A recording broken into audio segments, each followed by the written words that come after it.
Hello,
everyone, and welcome to another fun-filled evening at To Be Diced Adventures, presenting our Wednesday high fantasy.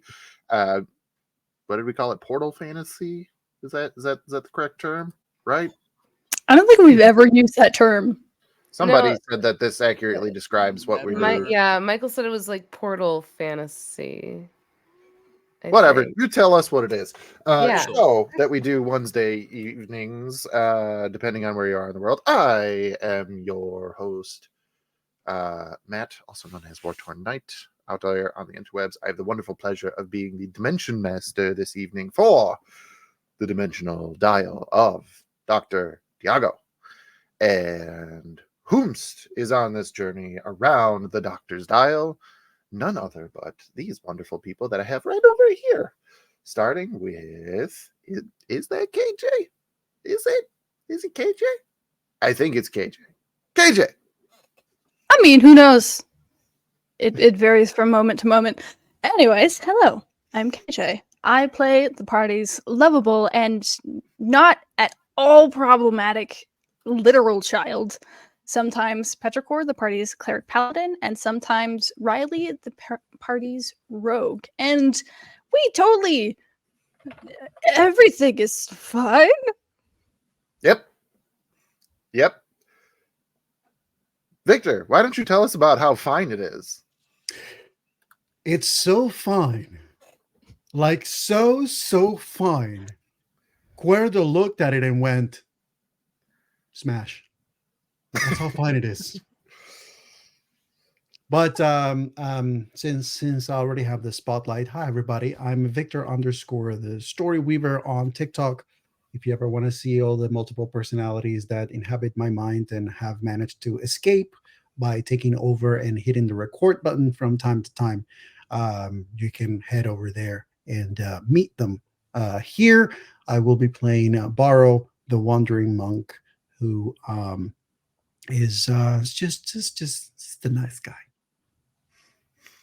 Is indeed a nice guy, but that does remind me that it is actually a really serious issue.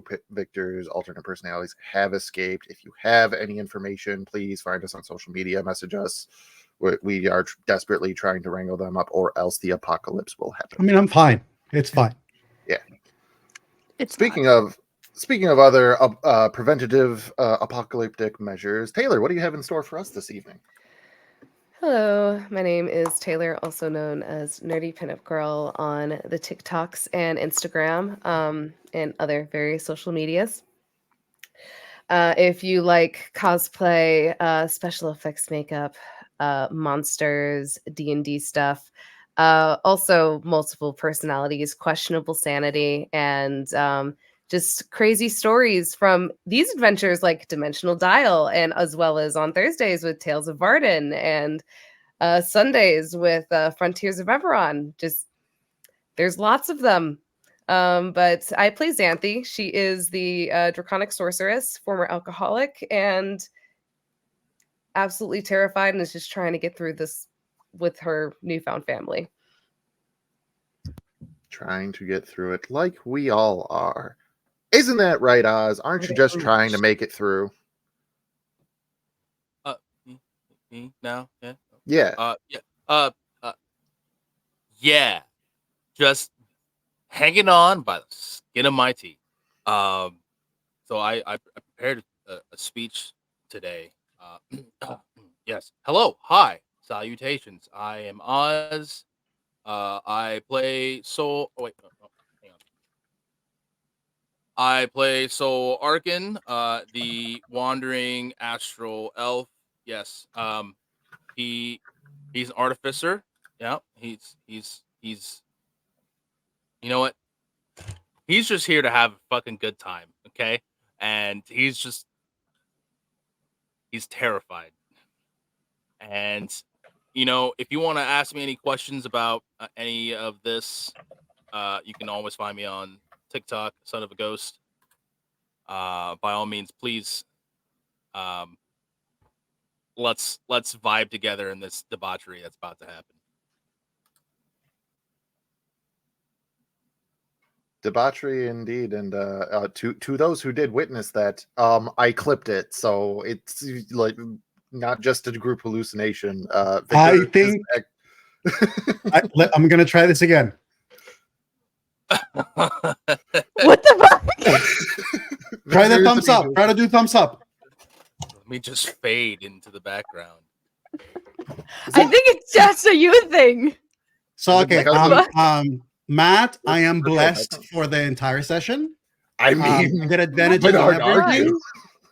I get advantages on everything. Thank you. It's kind of hard to argue that point when there was literally photographic evidence. Victor got superpowers. Yeah, he literally, he just went, and that was it. What the fuck? I don't know what's happening, but I love it. What? If I was playing Cuerdo in this campaign, you would all be ruined. Bardic Inspiration. You would like. But what? Bardic Inspiration, everybody. Bardic There's Inspiration. fireworks. But it gets better. Victor, what have you done? Is that like just a you thing? Like what the fuck? It cannot be just me. Yeah, because you just do the fucking. I think it's just you, Victor. Okay. What the hell? Background thing This is not good for someone who has a lot of ego characters in his head. It's just him. It's just him. Just letting you all know. We're gonna get back to serious now, but how can we go back? I don't know. We're gonna go back, as we have been joined by our last but certainly not least member of the party. Tarzan, would you like to tell us how you are dealing with all of the things that are about to unfold because everybody else is handling it wonderfully. No, it's not me.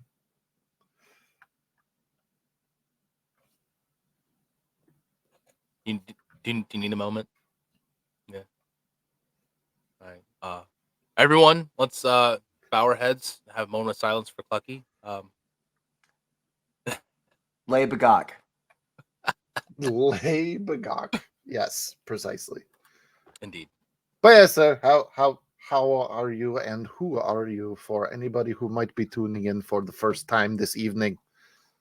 Greetings and salutations. I am Tarzan of the Daddy Variety. I play Clucky McCluckerson, the big and strong barbarian. I have no words. That you need to just record that, and that's just your intro all the time. That's it. Mhm. That's Yep. it. You know, send that. You All in don't. one take. You don't. Exactly. You don't need a resume. Just send that to anybody, and you'll check. get a job. Beautiful. Alrighty. So now The that we daddy have edition. now that we have all of whatever has happened with the intros and Victor's ascension, last time on the dimensional dial of Dr. Diago, You're not ascending, Our- you're just dehydrated. our party absconded through the cityscape of the dead city of Ebenfell, and were on their way to returning to Soul's magic item shop and domicile. Along the way, some shenanigans, of course, were to be had on part of a certain anthropomorphic chicken barbarian getting arrested, and then shortly afterwards getting freed by definitely not the first time that Taylor has said, "Hi, my name is Anthony, and welcome to Jackass." So, Hey, but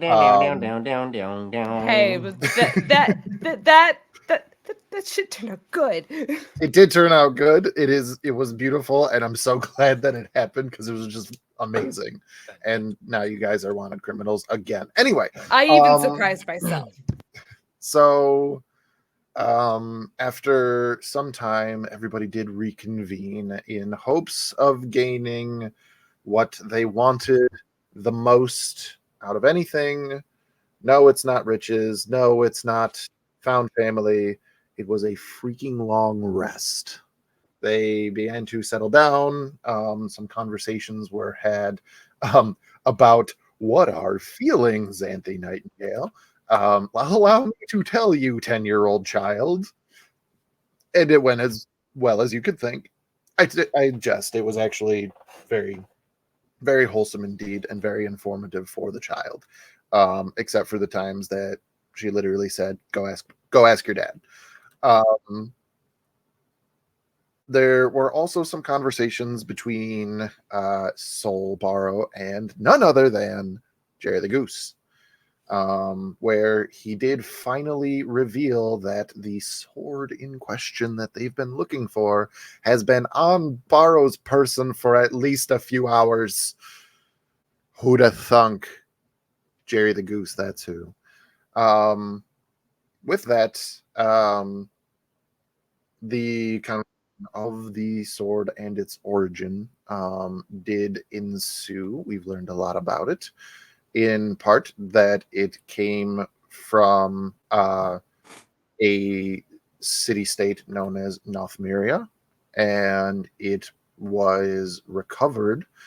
The shield was recovered during a siege by Aristina Shadewatcher and Brumar Underrock, the aforementioned Minister of Evocation Magic, Magister of Evocation Magic. Some more conversations were had about its latent necromantic aura, but other than that being just an unassuming sunblade. And then the party finally went to sleep, as in no particular order, some people have tried to invoke none other than the matron of ravens herself, whether it was last session or sessions previous. KJ. Anyway, but also Borrow and Soul. And through association, the message was received and given also to Xanthi and Clucky, as everybody was either woken from their slumber or had their attention drawn to a statue of the Raven Queen in a section of Soul's home known as the Crypt. As the statue began to move of its own accord and said, I do believe that you all have some questions. What questions, you may ask? Those questions have yet to be diced. I didn't prepare. Where's the intro? Got it.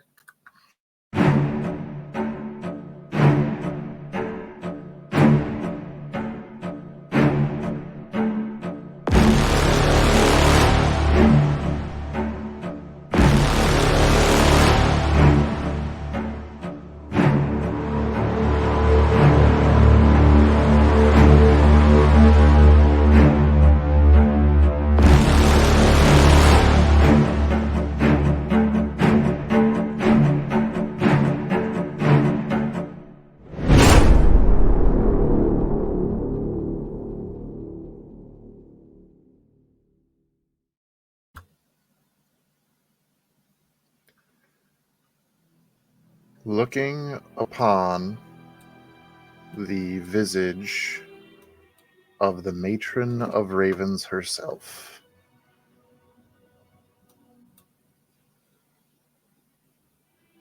we have in the scene from their perspectives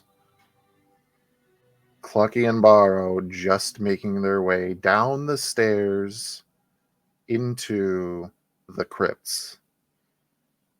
We have Xanthi and Petrichor both waking up at the bottom of the stairs leading up to this altar. And atop this altar, but feet away from this statue, Sol Arcan Noctis. This female or feminine visage etched in stone, adorned with, if I'm remembering correctly, gold mask and other silver mask and other accoutrements. Smash. Now, for the first time in its existence, moving of its own accord, looking to all of you. So I do believe you had some questions.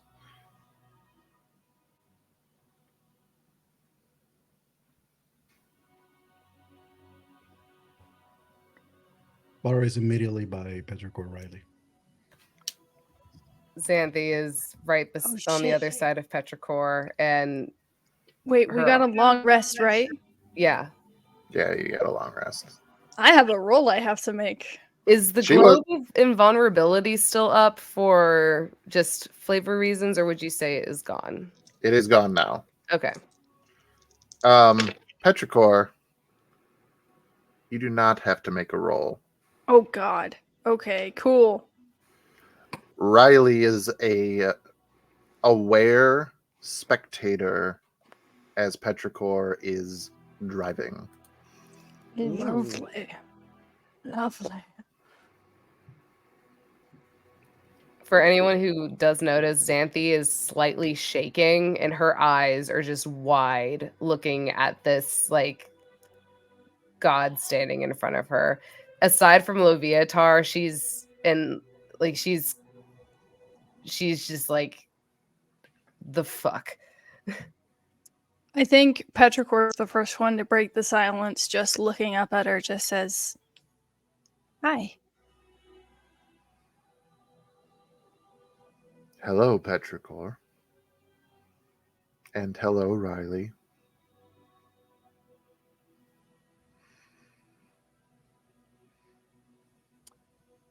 Soul has stood up from where he had sit in front of the sarcophagus and turned around.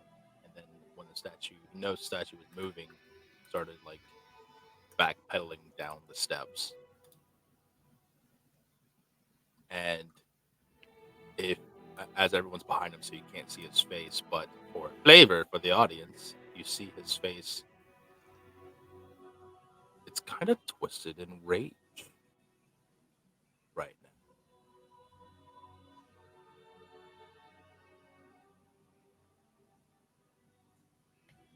Oh, there you are. You show up now. You think So- I'm not always there? Petrichor's going to start walking up the steps to meet Soul. And then the entourage of escorts moves with them, probably.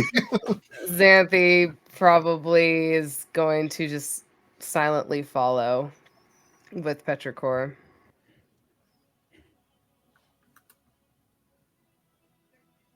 You made a promise. I did. So what? Gods can just break their promises now. Thought it It's not was how it works. bound in stone or something. Did I break my promise? You said you would help me kill this astral horror. And it's back. It's back. 2 heavy stone steps as the statue approaches you. Then why does that mean, or why would that mean I am done helping? Why is it back?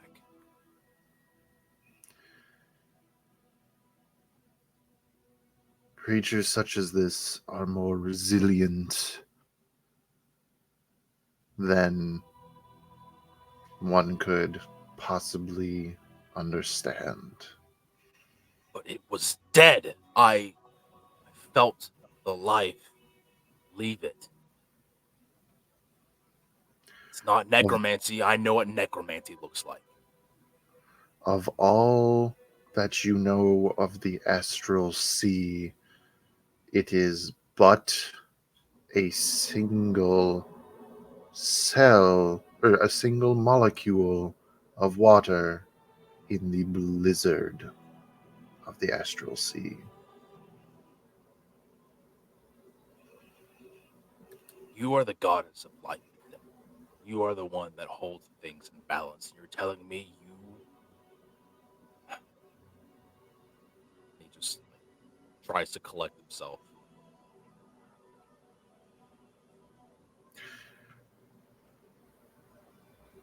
What can we do?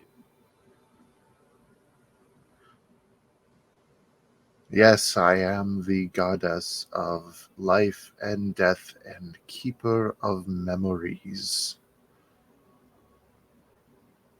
This does not make me omnipotent nor omniscient.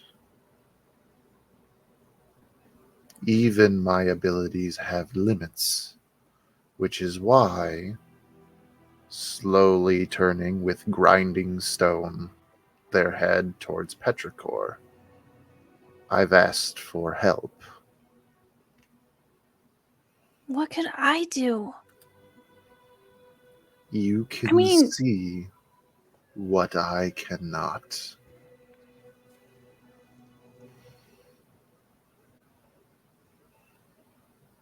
What does that even mean?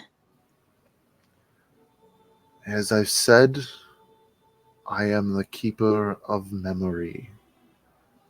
And I don't think I need to explain to you that whoever is running the nefarious schemes in the dead city has been altering memory.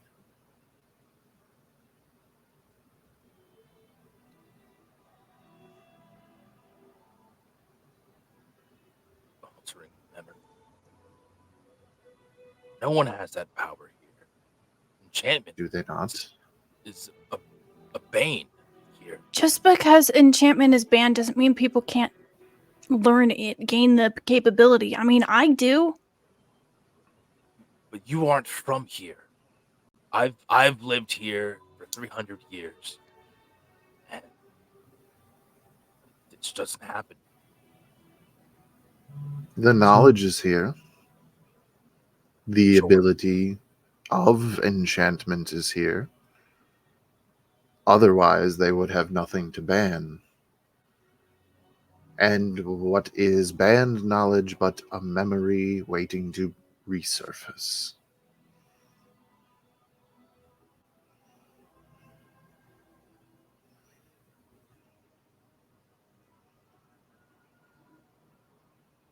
So what? Do you know who it is? That's just it. This is why I need people like yourselves, because I cannot see who is doing this. And we did. Kind of. For a moment, I knew who they were through your eyes until they robbed you of that memory. I only know what is remembered. But we got that back, didn't we? Do you know who it is? Are you certain of what you saw? Or do you have doubts as to who it actually could be? You know, obviously I have doubts. I mean, I'm new at all of this. I don't know what any of it means. I mean, Riley's the one who really saw all of it, and we're both just kids. True, Riley did see them, and their memories were altered. You saw through different eyes, but you share the same body, so the memories, we'll say, were poisoned. Not to mention, I believe that some others that you've spoken to remember this individual quite differently as well. Lagu said that he talked to somebody different, not this guy.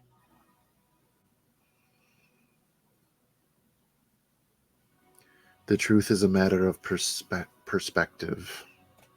From your perspective, you've seen one person.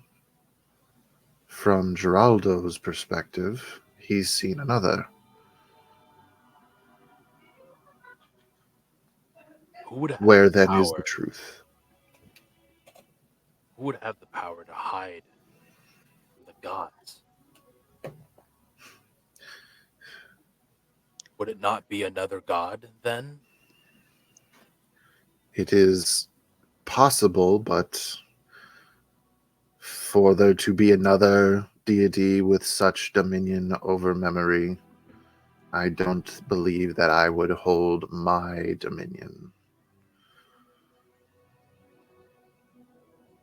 You say that you speak and you are a deity of memories. Are you able to know of the memories of things and not just people?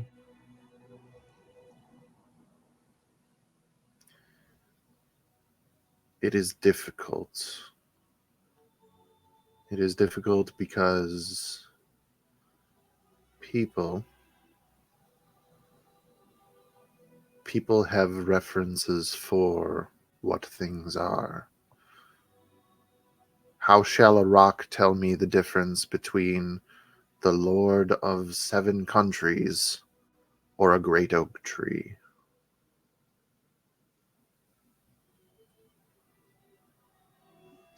You speak Borrow. oracles.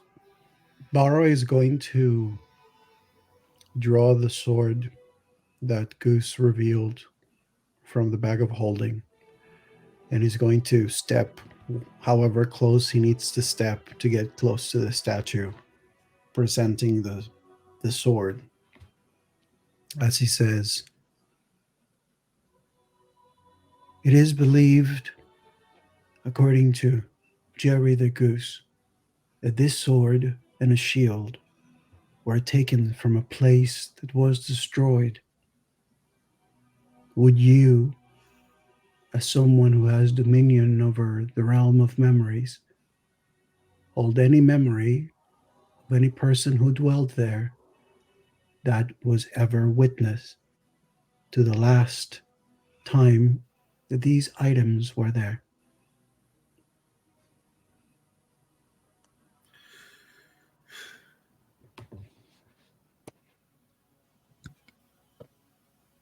She extends a hand, and the blade lifts from your hands, wreathed in a purple aura. And an audible hum could be heard.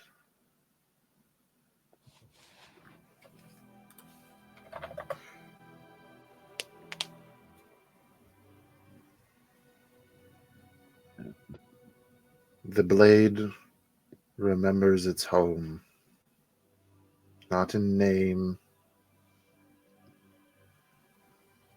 but the place as a whole.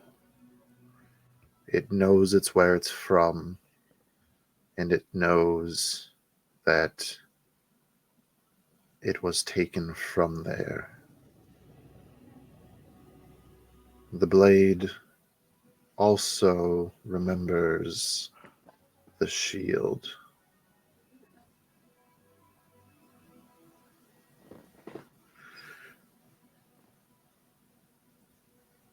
If a blade could remember something fondly, it does.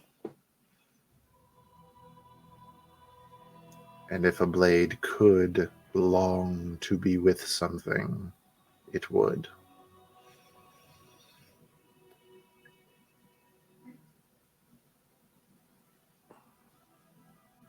The blade remembers that it was made by someone.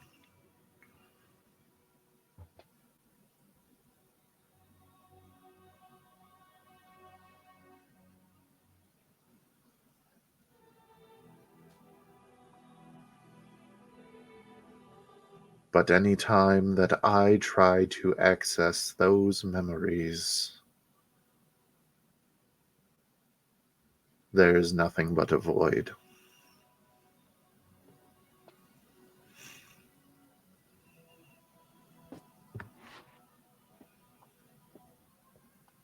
You are a deity among mortals. Would it be wiser for you to be rid of this blade, take it away from this plane, remove it from the desires of those who are after it? Don't take away the flying sword. Clucky, I want it. Clucky. Flying. The blade lowers back into Baro's hand. No. Put it back up. Clucky, calm down. The stoic stone face of a goddess of death cracks a smile. You would do well to remember that it is I who made the blade fly, not the blade itself. How the fuck do you do that? You make every blade fly so long as it's in your hands when you take to the sky.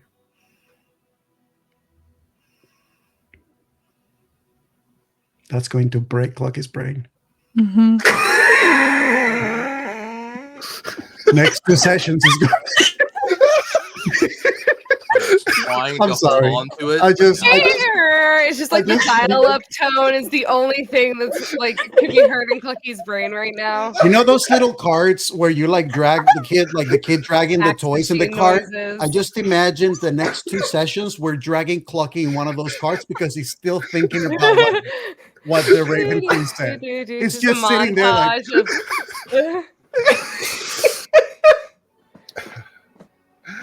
and that's when Clucky realized. He is the flying sword. I've never heard Tarzan laugh like that before. Tarzan's straight deflated.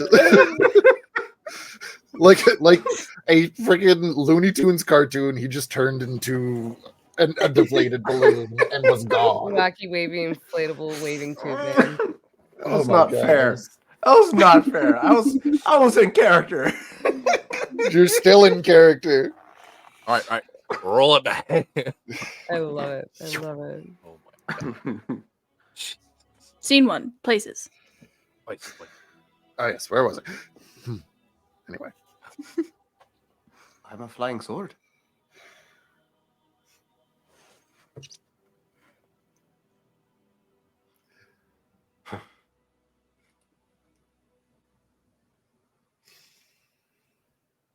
I don't understand.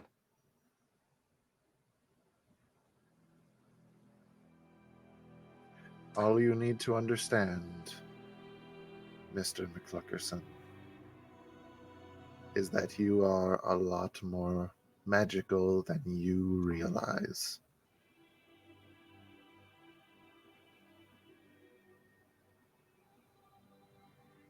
Give me. And some I'll understanding. always remember that about you. Give me some understanding, goddess. Why is this thing following me? Why is this monster of nightmares haunting my waking again?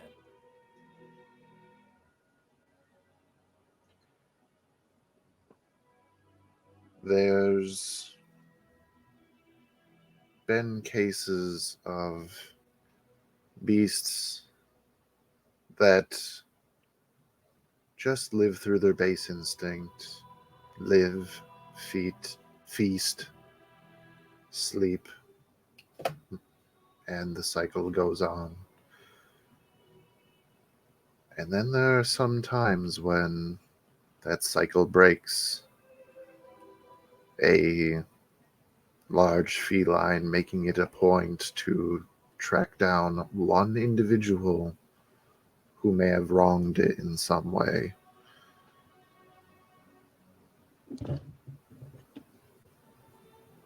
A canid of some type accosting a certain village because one child threw a rock. It's not something one can predict, but every now and then something can focus so intently on one thing that it becomes consumed. And for something like the dreadnought, how would you feel if an ant laid you low?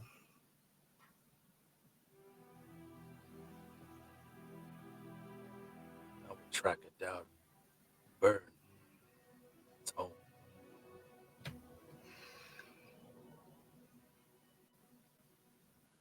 So what? This is now the cycle, a never-ending chain of me and it.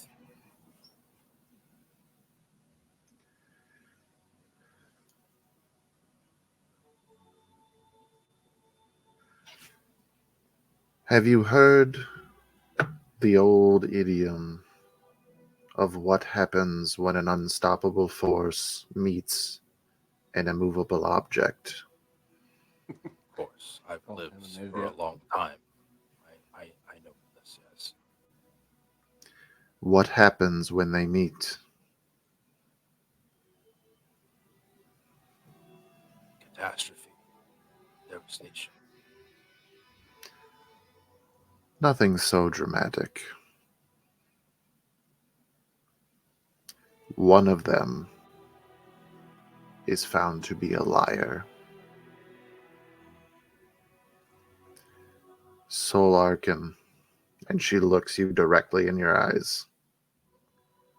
Don't move.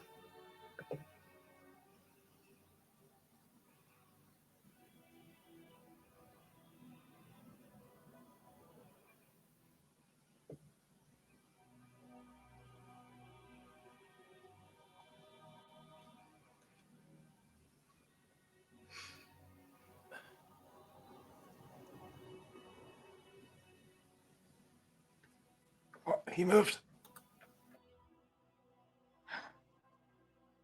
What do you mean, goddess? You'll understand.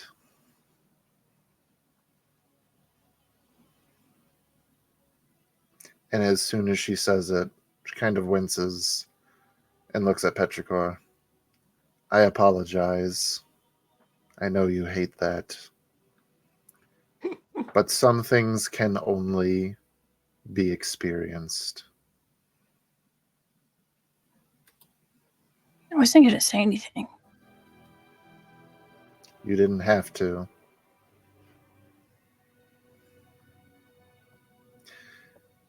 It's not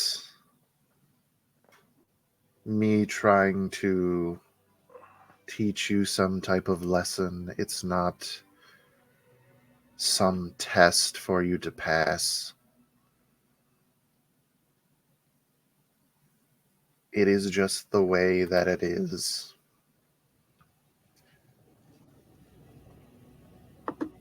I tell you that you'll see, you'll understand in time. Soon you will know.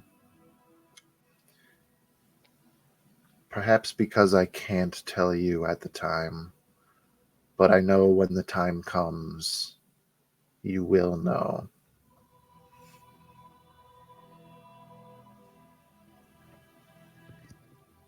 Xanthi still has Petrichor's holy symbol in her hand. And she is not going to say anything. She is still kind of staring at the Raven Queen, just in shock, as she just slowly motions for Petrichor and hands them the holy symbol. Petrichor doesn't take it. Okay. Xanthi will leave it there. She'll just kind of hold it in her hand. She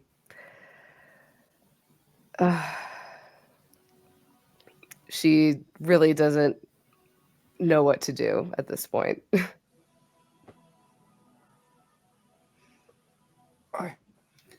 Who the fuck are we talking to?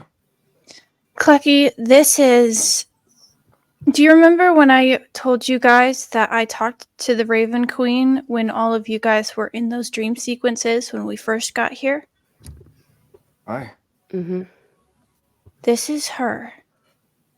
This is the Raven Queen. Don't look like no raven to me.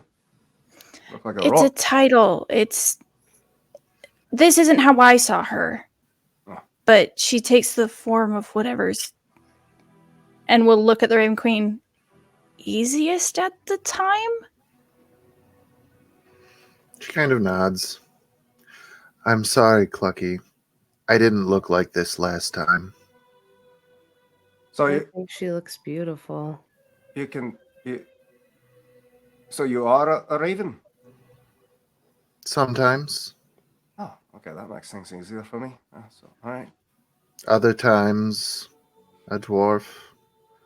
Sometimes a statue. A rather flattering one that's supposed to be my likeness. That's starting to get confusing now. Sometimes the late wife of an old farmer that can only be thought of as an angel to some. What? There's like a sudden surprise in Clucky's eyes for a moment. You were there? I was more than there. You know Papa? And I know you.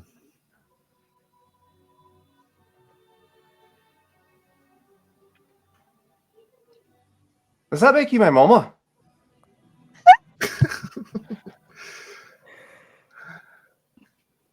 I don't I don't Oh, think check- that we should explore that thought. But Oh, I'm so much more confused than I've ever been. you Oh, don't no. need to be. I'll just say to you now what I said to you then. I'm proud of what you've done. And I want you to keep doing it. Maybe, just as a lowly chicken stood up to wolves,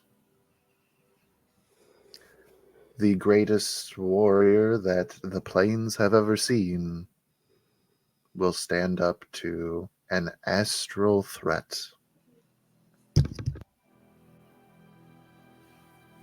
Well, you can count on me. Whatever it needs to be killed, I'll kill it.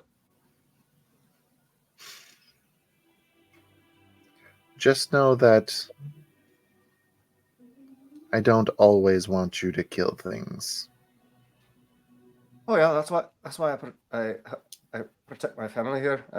Blind one, he's kind of like Papa, but you know he's blind, and the hatchling, kind of like my big little sister. It's a confusing concept. I know they're older than me, which would technically make them bigger, but then they're Clucky. smaller than me. Yeah. I know. Okay.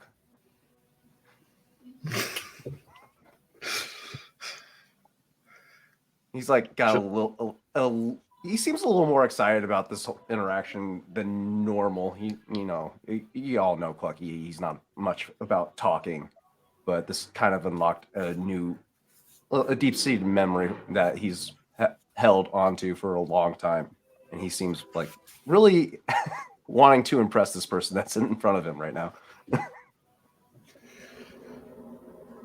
She takes a deep breath and turns back to the whole party. So, have you any more questions? I have so many. There is actually one I would like for you to ask.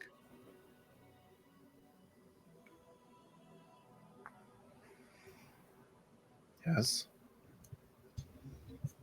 I would like for you to ask Petrichor and Riley, what is it that they want? Neither one of them got to choose to either be bound to you or the life that they now live. And so I It's think not a big deal. I disagree. You may finish.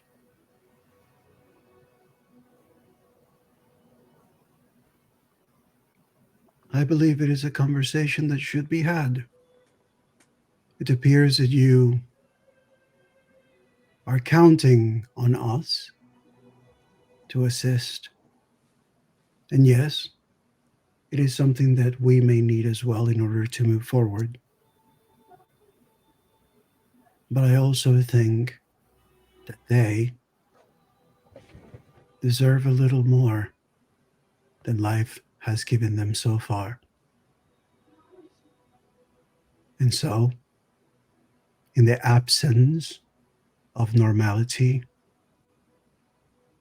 and in the presence of a deity that they are bound to choicelessly,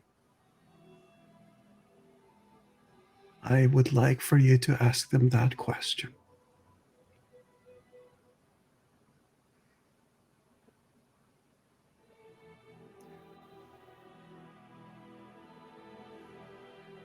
No.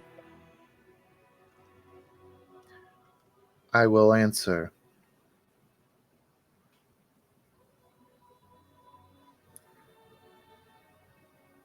The circumstances revolving around Petrichor's creation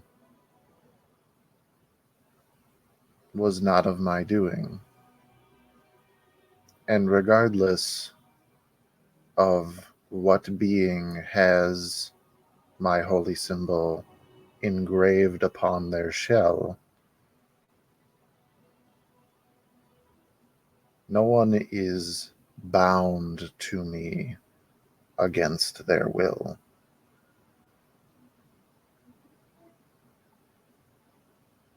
They may have been misled, but that is all that they remember. They came into existence being told that they are a servant of the Raven Queen. They are free to come and go as they wish. And still, with all that That's- willingness that they present, you will not ask the question.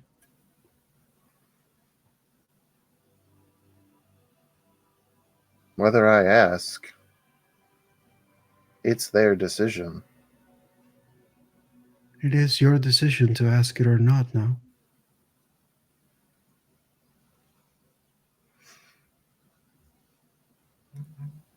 It's funny that you are demanding I ask what they want to do when I asked for help here.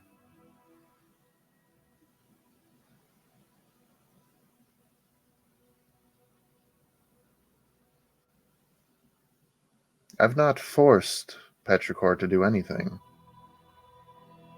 I'm not accusing you of it. Yet, whether by choice or not, you are here, and so are we.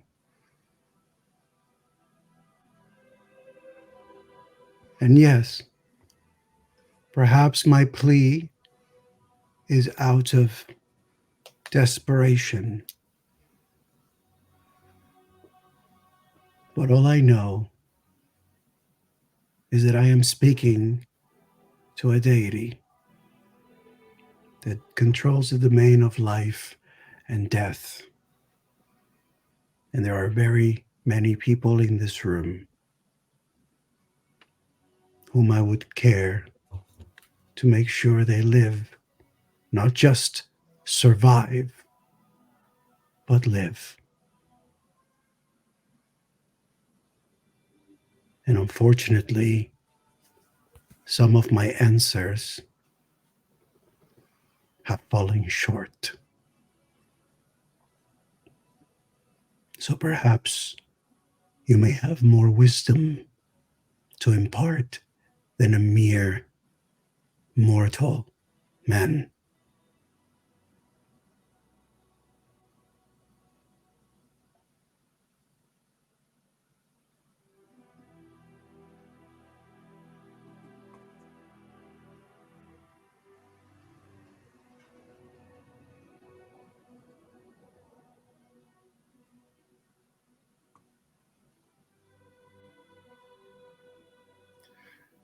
There is a pause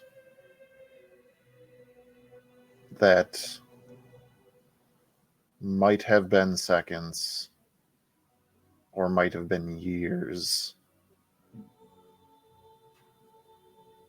as a goddess contemplates.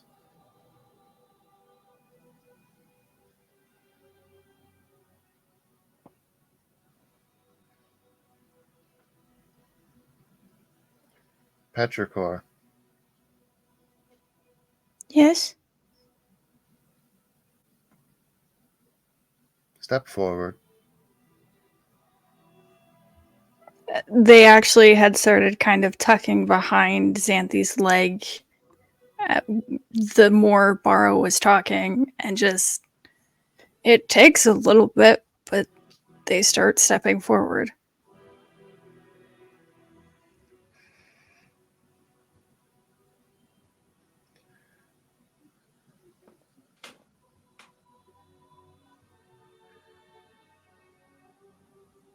Through whatever means may have brought you under my care, into my service, even through your own Matt struggling for the word, even through your own contemplations of faith,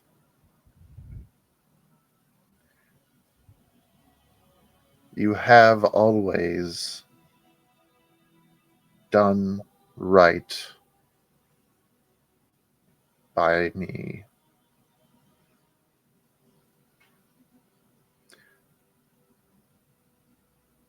Tell me what it is that you and Riley want.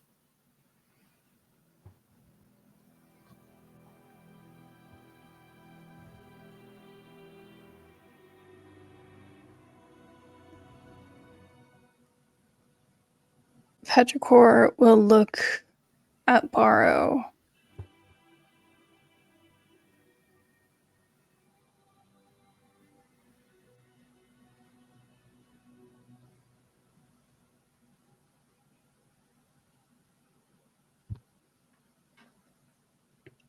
Barrow senses the eyes. He's not looking, but you know from his posture that he's very much with his focus on you.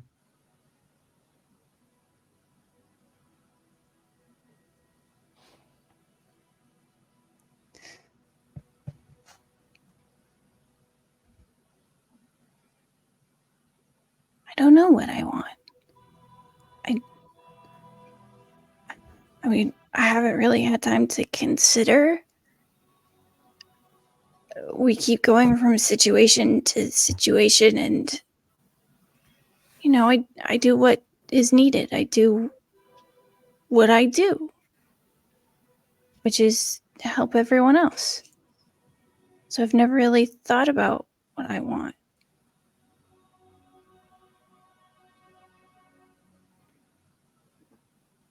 Riley's conveyed a couple of times what she wants, and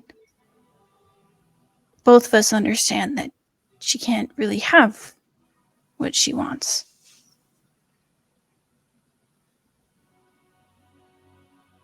And the closest equivalent to it, I mean, kind of takes a second to look around at everything. Not really close to it.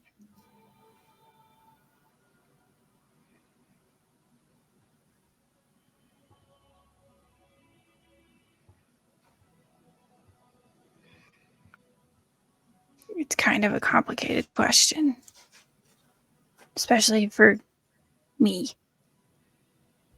Little old me.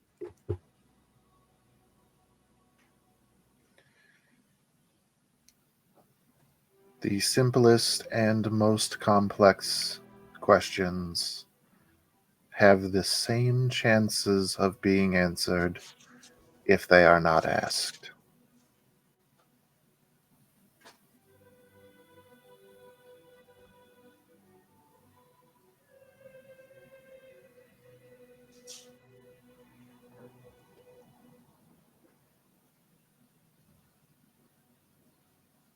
I don't think I understand, but don't understand a lot of things that a lot of people say, so.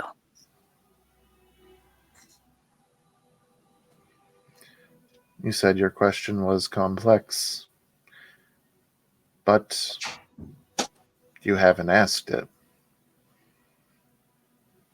And I cannot answer that which has not been asked.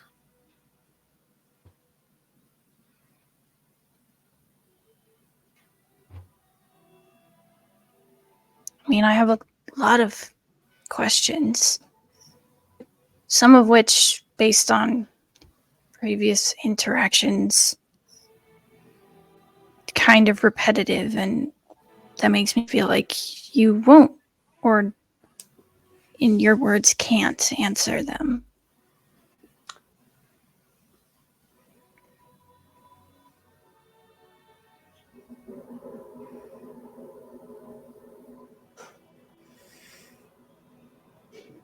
That's possible. There are things that I cannot do. There are things that you can ask me that perhaps I'm not the answer you're looking for those questions.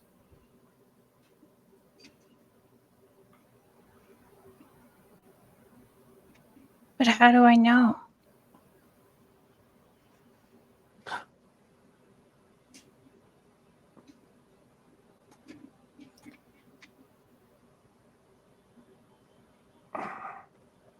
That is the question that every mortal has asked.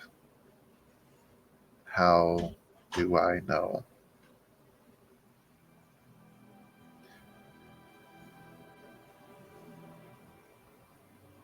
And as cryptic as it may seem,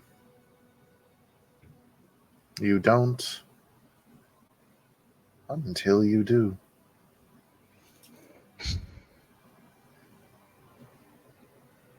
Some things can't be explained. Learning that the hard way. You're in a very unique position to understand this. A few weeks ago, if somebody told you what venison tasted like, you still wouldn't know. But now you know. If somebody told you days ago what it would feel like to dream, you wouldn't know.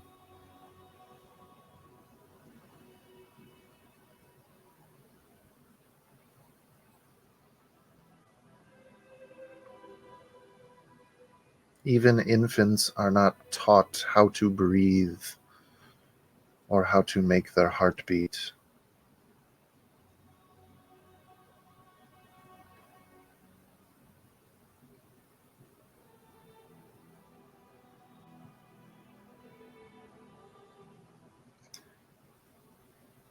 It is frustrating, but some things cannot be taught, only learned. Also, learning that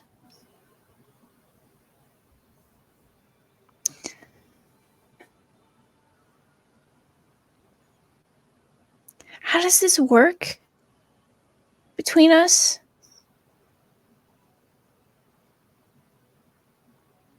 The way it's working now. But how? Because I don't.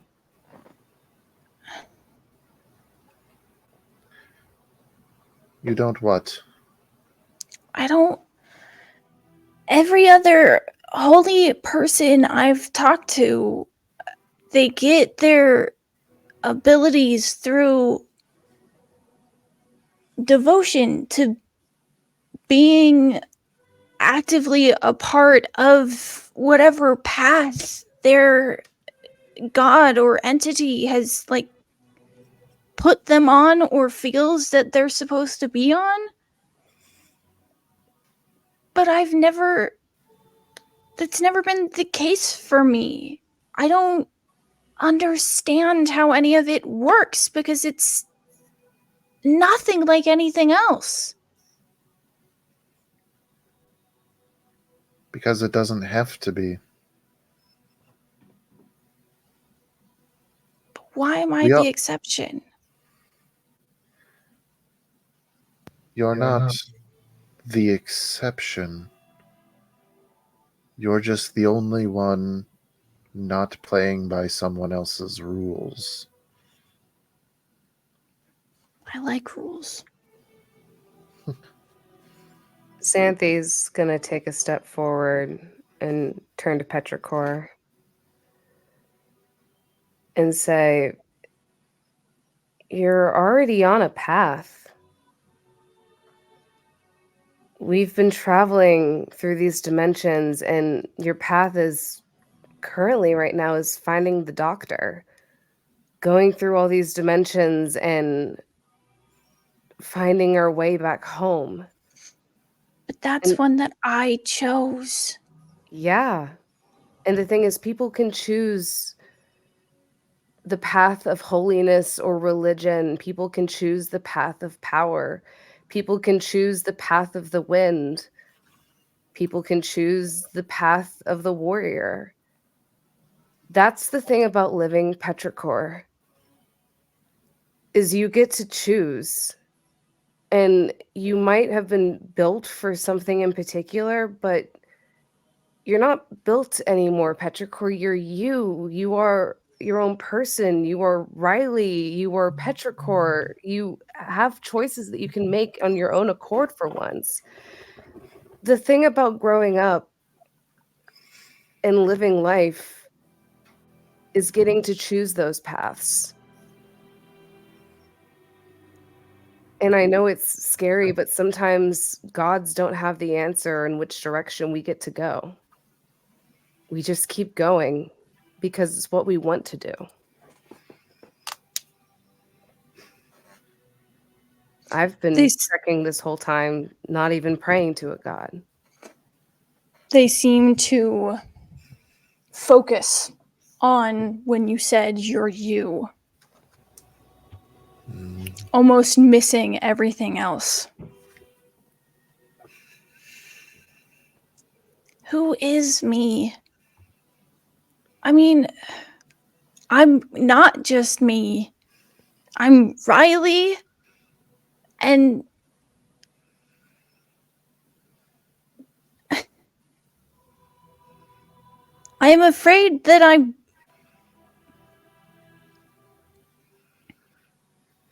I wasn't a person. I didn't really have an identity. I was just something that someone made to do a job. And now everything has changed. Tell me, and all of the rules are different, and I don't know what any of them are. Tell me, Petrichor. Somebody made you. I was born into this world. It doesn't really matter how we were brought into existence. What matters is that you yourself have grown and grasped your own rules, your own ideas, everything you've ever wanted to be, Petrichor.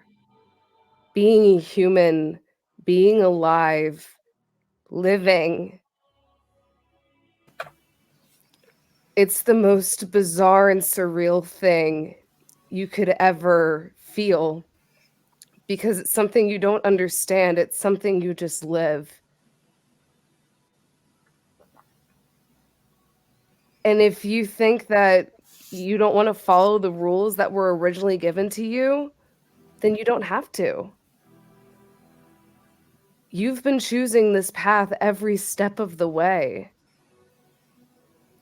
And as far as I could see, the Raven Queen approves how you have been making your choices. You're still able to grasp that power and wield it. I know you second guess yourself, But more than anything, I believe in you as an individual, Petrichor, here and now, especially watching you grow. And it's taken all this time to make me realize that I also want to grow as an individual with you. Just let yourself feel. You don't need to understand it. You just need to live it.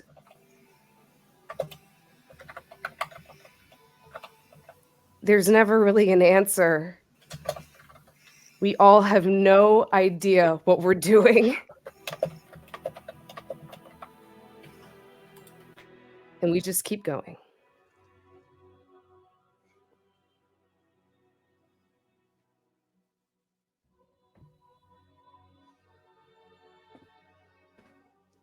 Petrichor will look back at the Raven Queen.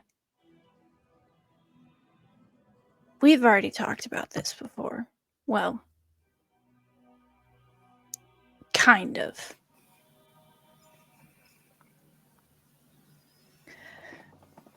You have dominion over memories.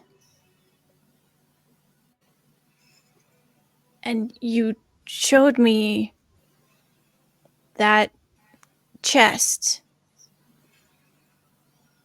And I don't know how to open it. Have you tried smashing it? It doesn't work that way, Clucky. Usually works for me.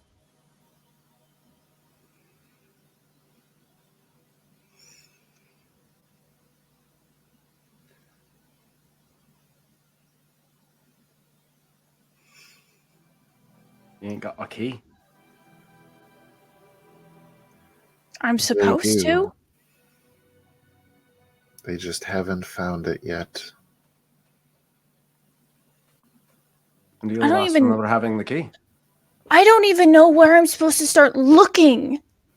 And nobody's giving me hints. And I don't know what to do. When I've lost something, I usually go back to my nest and find where I roost, and it's usually there. Or sometimes it's tucked away in my feathers. I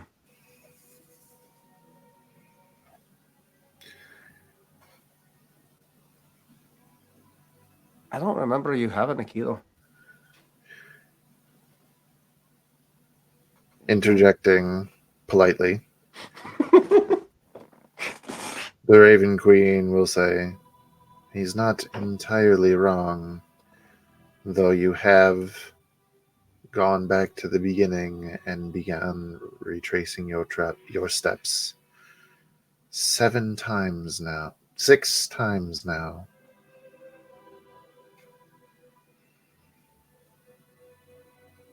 I don't know what I'm looking for or where to look.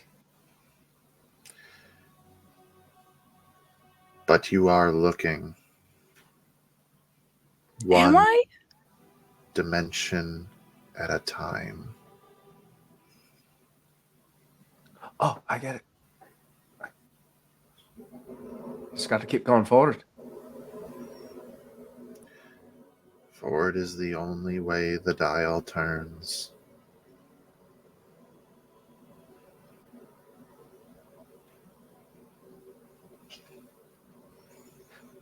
So you're saying the key is further ahead.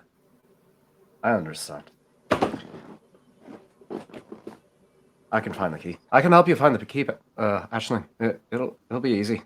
The 2 of us together, we'll find it in no time.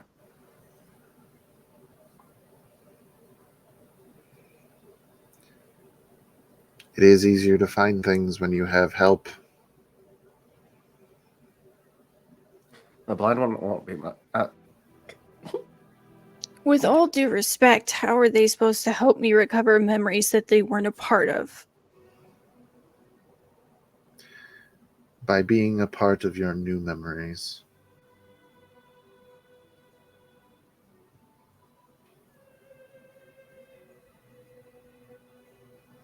They already have. You've started to remember. bits and pieces, like looking into the past through a broken mirror,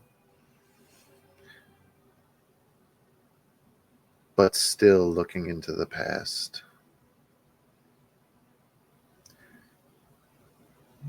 It's not easy.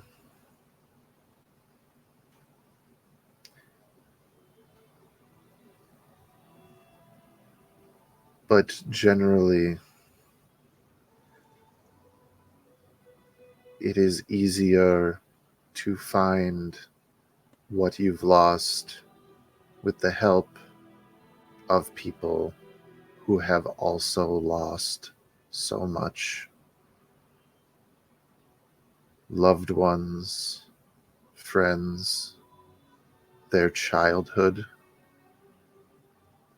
their father figure, their family.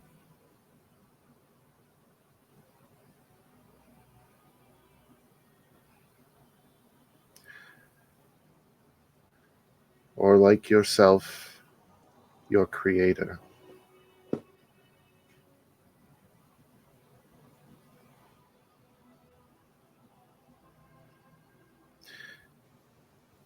I understand how difficult it is, but it would be much more so without the family you've helped to create.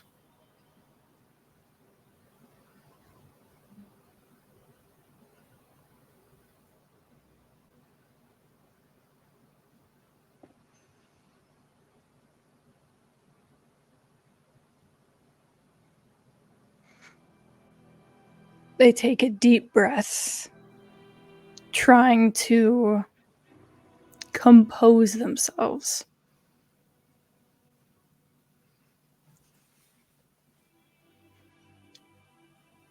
So what am I supposed to do now? We have no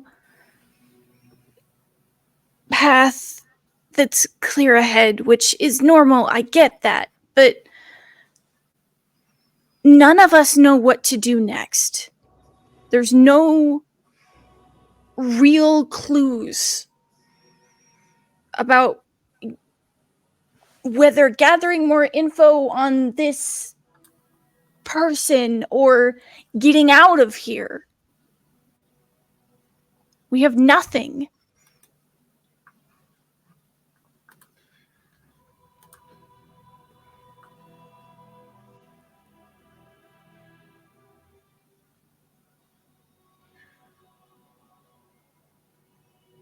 She pauses and looks to the side.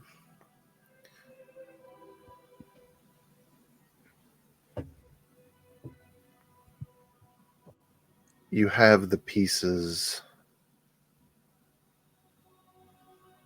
but the picture has not come together yet.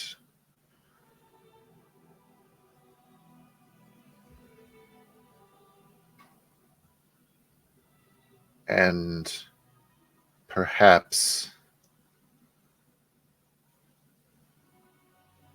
another piece will be revealing itself soon. Petrogor turns around and starts walking down the staircase.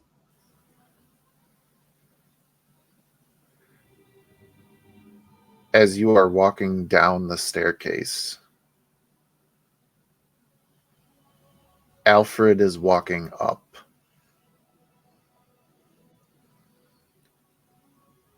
Sir Noctis, we have a problem. Of course. Of course. What could it possibly be now?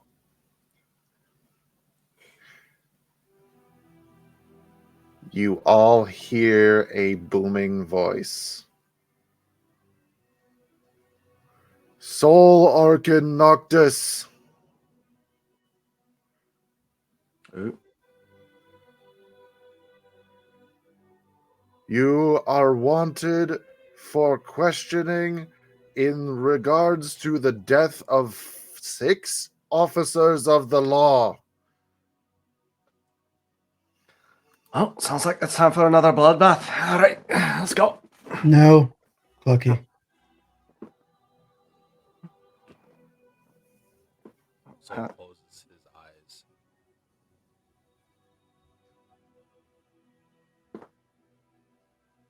Takes a deep breath.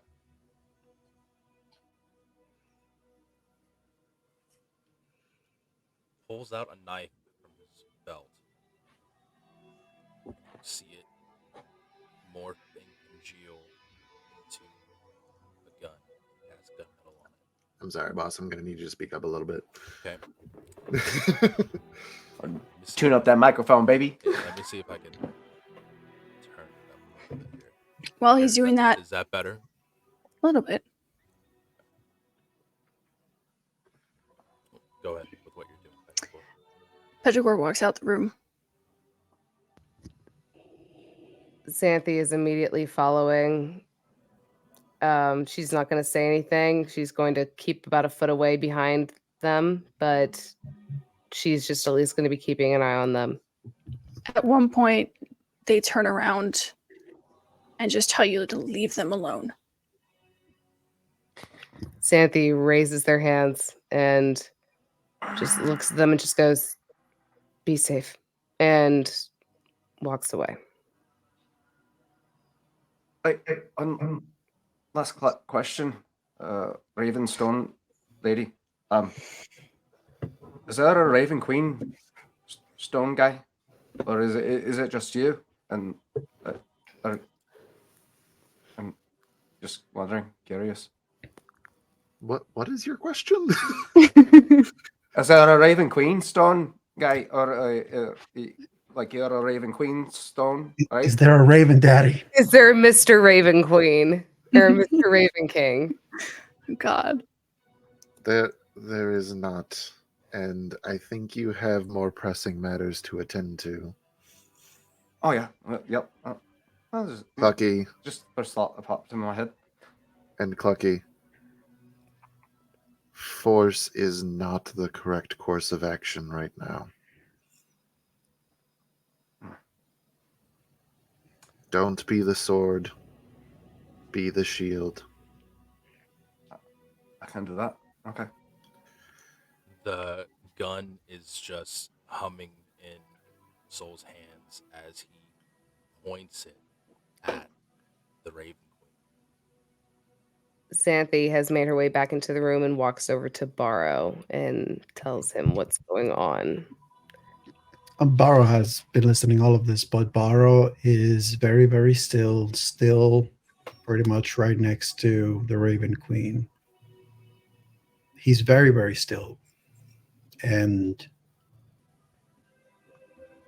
he's aware of everything, but there's still, if there was a visible thread of like focus energy, it is clear that there's a lot that he still has in the direction of the Raven Queen.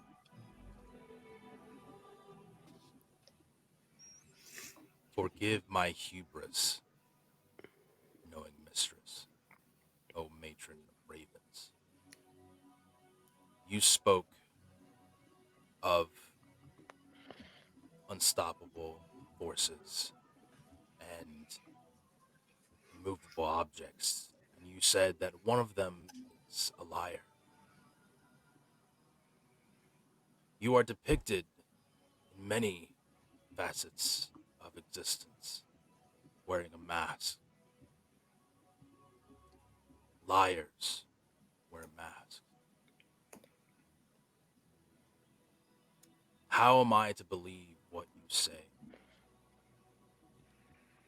Give me something, anything, to put my trust in you.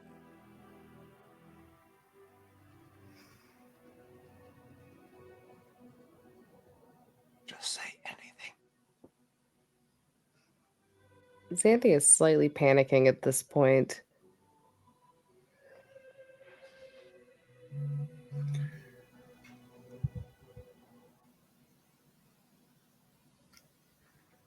I don't put the mask on.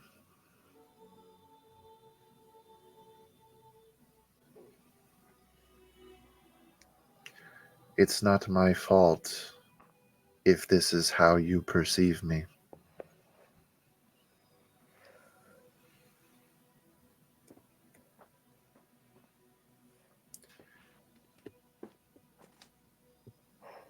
But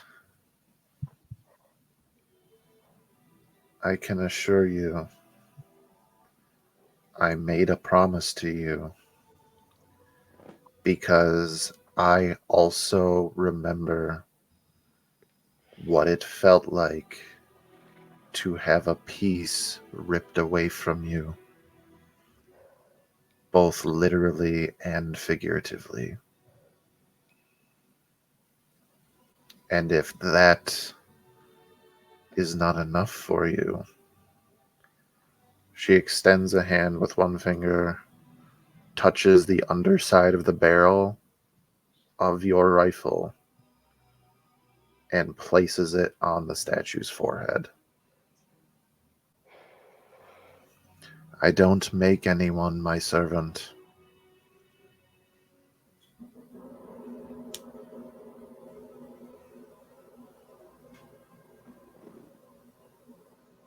What's he gonna do with that club? You can see Soul squeezing the handle of the gun as he pulls the hammer back. You can, if you had seen his face, he had unconsciously cast thaumaturgy out himself as his eyes go black, as he just is full of unbridled rage at the fact that he just doesn't understand.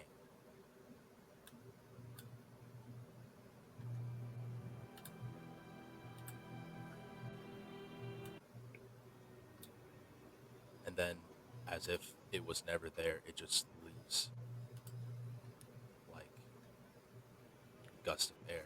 See him just deflate, defeated. He lowers the barrel.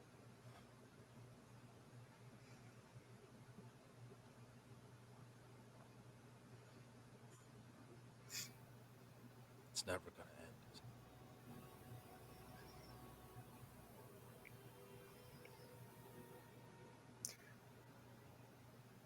She smirks. Only if that's how you want to be remembered. You don't have much time, but I will help if I can.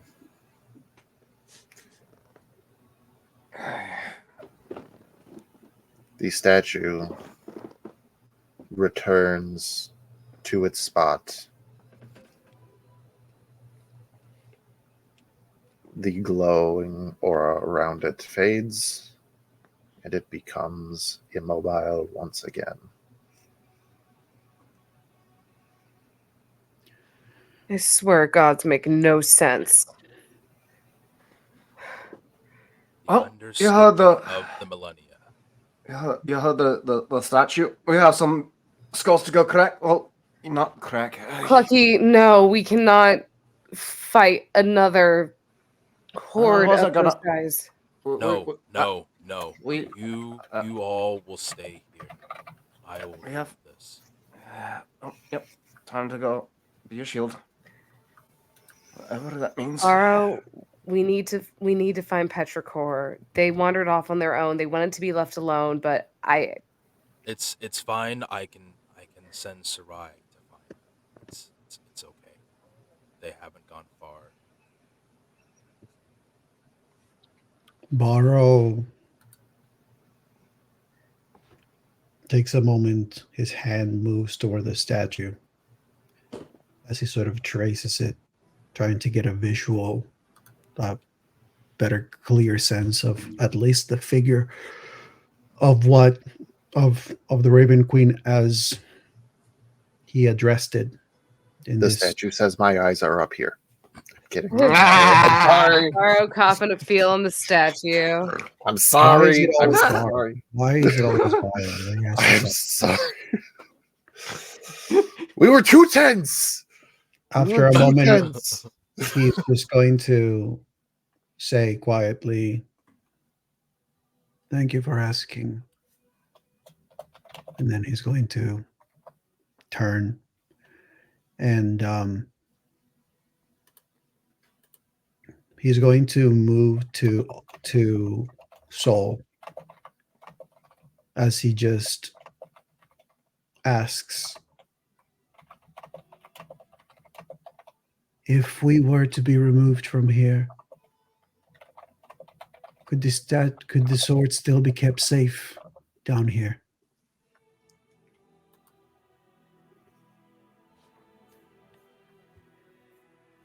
We're gonna leave the sword laying around. The swords will be safe.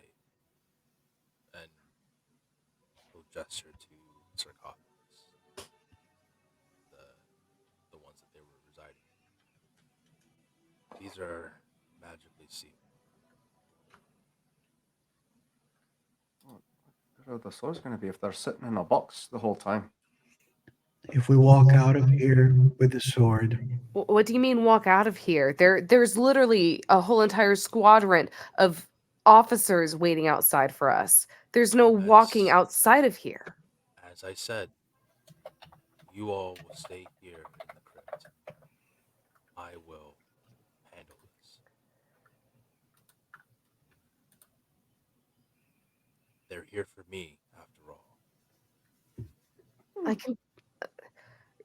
It might take a lot, but I can teleport us out of here. We don't have to face against these guys. Like, it's not going to be an easy fight, Soul.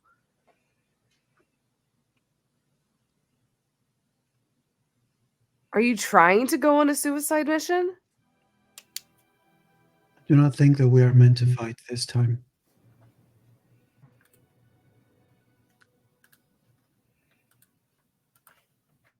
Raven Queen No. Stone Lady said not needed to be a shield, so Not a suicide mission, but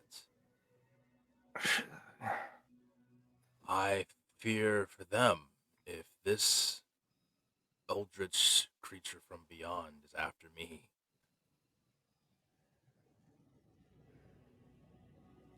I'll be fine. You all are my charge as you reside here in this world. The crypt will be safe. The door to this stairwell into this room can be sealed and hidden. At least for the time being, they won't find you.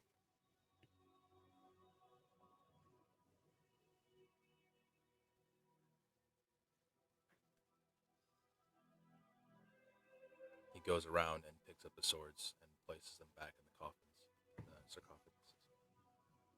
I don't know. He touches a sigil on the lid of each one, and it begins to glow as arcane lock is ingrained into the sarcophagus, and you can see a flash of light from around the lid as it seals.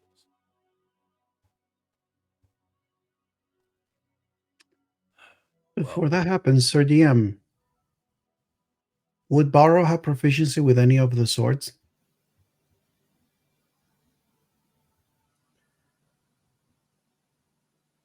I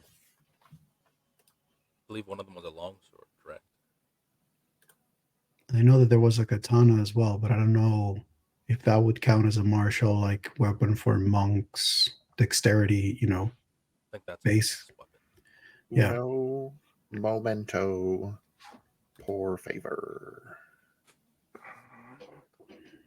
You are proficient in simple and martial weapons. Therefore, you are proficient in any and all of these weapons. And they all would use my dex mod? I'm sorry?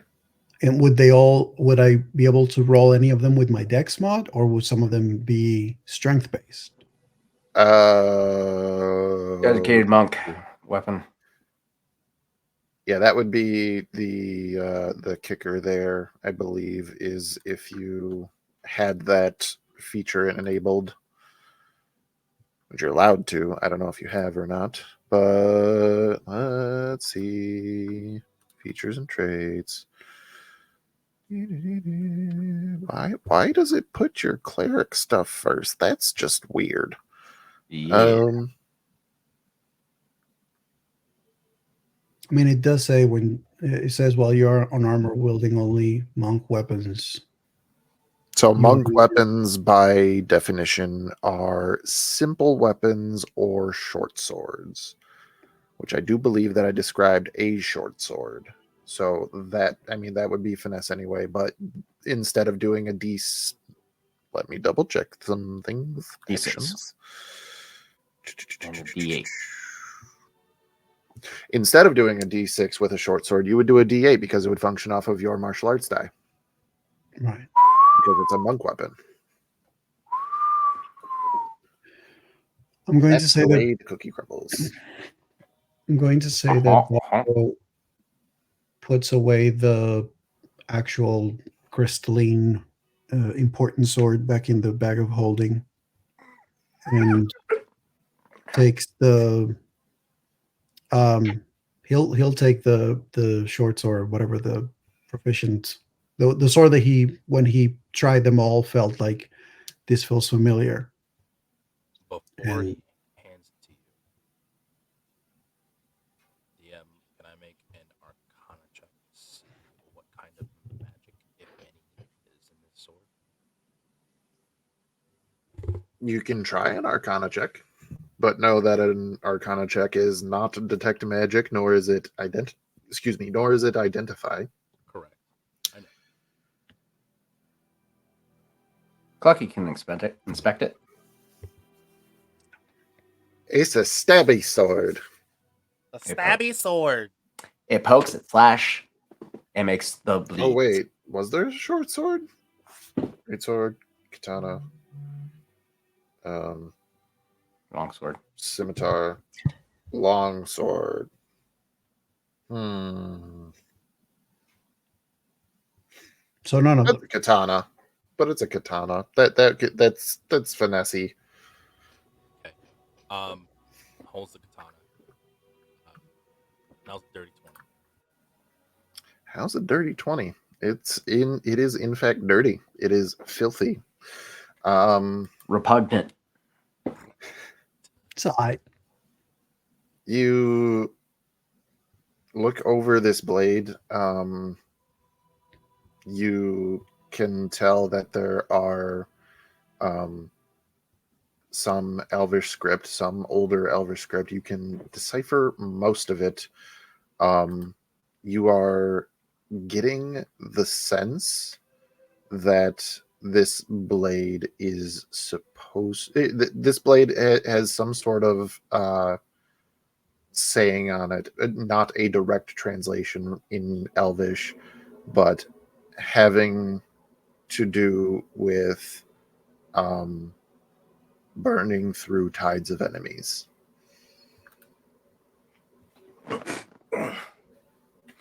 Smash. He'll stare down at he'll stare down at his blade, then extend it hilt first to borrow. Be careful with this. It has ended many lives.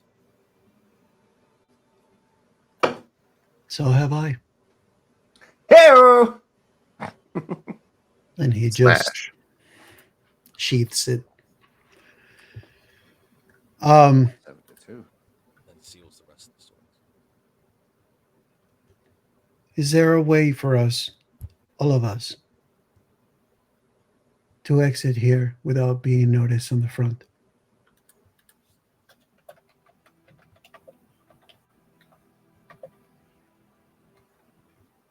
There is a old tunnel system that is recessed into the wall that he had dug over the years that leads out of the city. He dug it in order to, during his archaeological digs outside of the city, that he could bring back any goods or research materials that he had found that would might not be a-okay with law enforcement. So he points. Well, he turns Barrow in the direction. There is a door on that far wall.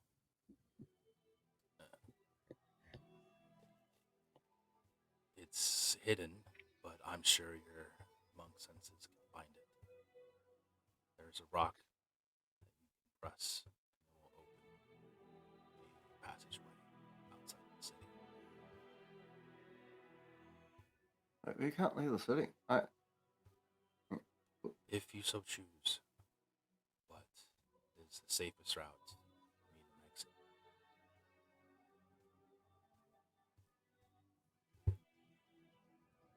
I know what you are intending to do, Saul. And I know there is honor in it. But I cannot say that I believe that this is the choice that we should make.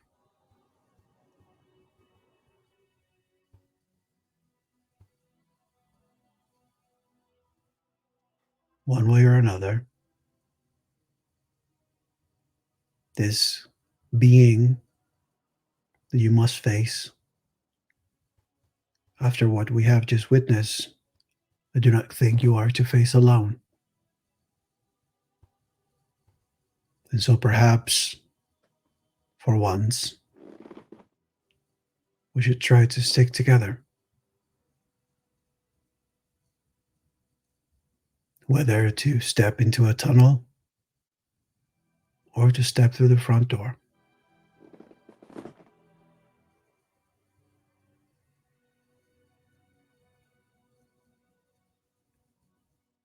Can Borrow use his senses to see if he can sense where Patrick O'Reilly are? Petrolized. You can certainly try. Oh, we're doing one of those. Shall I roll a stealth check? Are Hmm. you being sneaky? Petrichor doesn't want to be around anyone right now. Mind you, I mean, Damn you bad. and me, We are you about and to me all be know arrested what here just in a second. happened. Uh-huh, So uh-huh, that's uh-huh. a thing. So, Mine- so I ask again, would you say you're being sneaky? No, Yeah, buddy. You may roll you're your perception right. check, Borrow. Mind you, Vuna is invisible upstairs, as well as Sarai by the front door. Alfred. Yeah, but Vuna is indisposed. That is the saddest perception check that I've ever done with Borrow, probably. That's a 7, with guidance included, rolling the highest guidance die. Wow. So that was a 3. Guidance. How?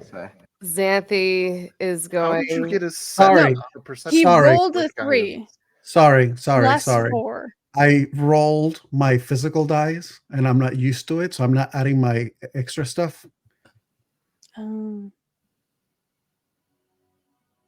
You silly goose. So that's a 16. See? that's more accurate. You silly That goose. sounds about right. I was about to give you my inspiration, but hopefully you don't need that. No. Well, we're about to be arrested, so whether or not you want to be alone, the cops aren't going to let us get away. Go solo, anyways. Clucky, we're not gonna Unless get they put you all in arrested. solitary confinement again. That would probably be ideal. Well, actually, that Do would not probably mention be solitary very confinement. ill-advised for Clucky. Ill-advised for Xanthi. Pecks the door down. It at first you don't pick up on anything, but eventually you hear, and correct me if I'm wrong, grunts of frustration and the sound of tearing paper.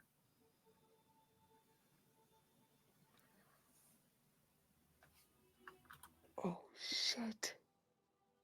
Don't worry about it. Baro is going to follow the sounds.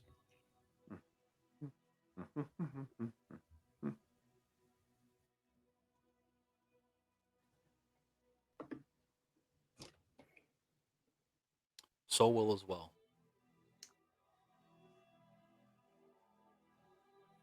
Lucky's gonna try and tear the lid off the sarcophagus because he wants the swords.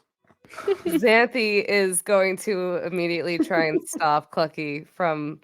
She's going to take the Stop me all you want. You can't stop this anger. She's gonna take the unmovable stick that she has on her, and she's gonna put it on top of the casket, and she's going to click the button.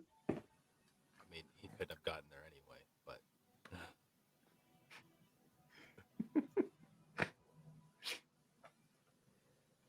Clucky, we're not going to be robbing graves. I'm not robbing no grave. These are our swords, not his. Our swords. I want it. Actually, they're Jerry's swords, so you're all thieves.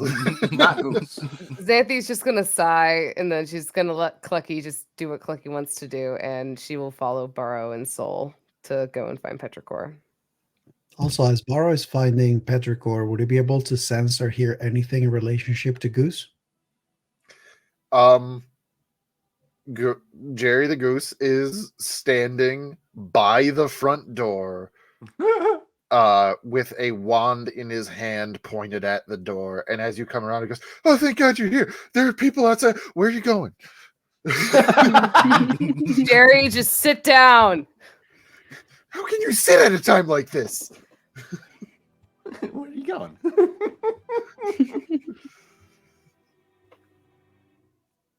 They're not putting me back. I've never been to prison. I'm too pretty to go to prison. Go and learn Great. today. Jerry, they're here for me, no one else. If you abscond to the dark recesses of the shop, I'm sure they won't come and pester you. Well, if they're here for you, I mean, you know who's talking, right? Who? That's Mr. Underrock himself. Ooh, I knew these cops were fucking crooked. I fucking knew it. Yes, Jerry. So if you don't go out there, there's probably going to be a giant fire fuck ball taking the door off of your shop. At the mention of firefuck ball, Soul smiles for the first time in a long time. I don't like that. I don't see. They just told you to go out, probably for hopefully diplomatic reasons. Like maybe we're just gonna take this downtown and then do the whole good cop bad cop thing while the rest of us run the fuck away. But I mean, like if nothing happens, then it's it's scorched earth. Indeed, scorched earth. So, if this is connected to the individual who has been messing with memory, Petrichor Riley's, mine own, if you step outside on your own and you are taken, there is no knowing what will happen to your memory. There is no knowing what will happen to your choice and freedom of will. And there is no knowing whether or not you will be able to help us further after that. I understand what you're seeking to do, but I think we should look further.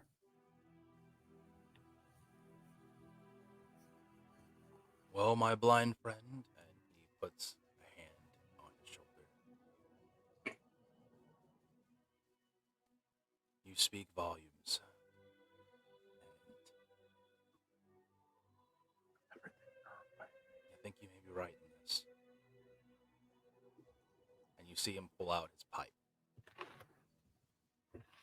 And takes a deep breath. And exhales as he casts Phantasmal Theater, and it's one of the other spells from the pipe, and the likenesses of all of them standing there appear.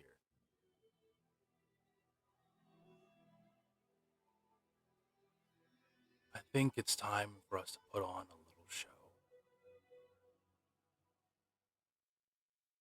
Quickly to the secret tunnel. I think it's time for us to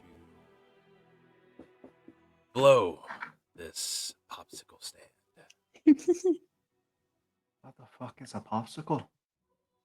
I will meet you there. Secret tunnel. Laura just says, Secret tunnel. I will meet you there. And then he resumes to find Petrichor. Xanthi is following to also try and find Petrichor. Jerry, follow them below. What's below? These nuts. Something that I haven't shown you yet, but God damn it, Tarzan. Listen, I don't think that we have time for me to see what you got below. I mean, like, you know, you're Jerry, gorgeous. Jerry, I'm just, it's not no time for jokes. Just follow. who's joking? I'm fine. I'll just go.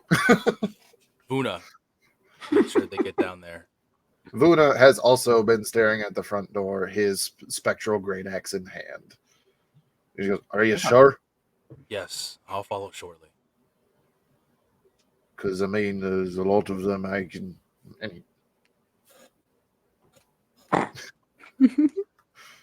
Soul, What are they gonna do? Kill me? What's the worst that can happen? how can I? You're already dead. I die again. Wow, and I between the two of us, you're the scientist. So I just boggles the mind. I haven't figured out how to pierce the veil yet. So Fine, I'll go with them. And he turns and starts going. Soul goes around the shop and collects all of his research notes and whatever artifacts that he can carry. About that, About that. hey Jay, Yeah. How dare? About that. Are you just throwing it at me? yeah, you made the scene quite literally and figuratively. I did. So, about that. Destroying personal property. How dare? As in whatever order people arrive, you see this small figure of Petrichor just fuming, tearing pages off of the wall, throwing things around the room in just rage. All of it is notes from the dial.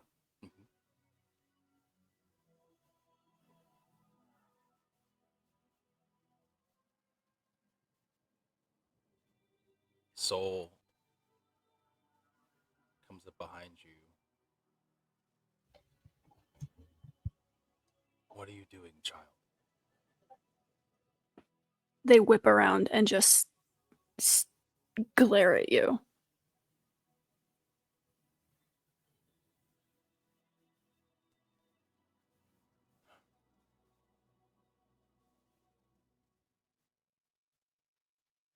You are not the only one who's angry. I feel it too. But right now, that anger must be channeled into escape.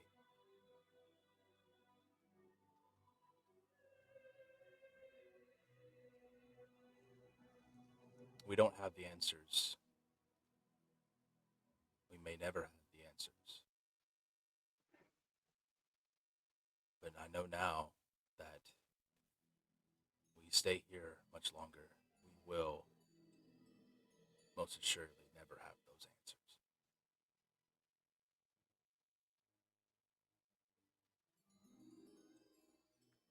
They just step back a little bit, just still staring at you.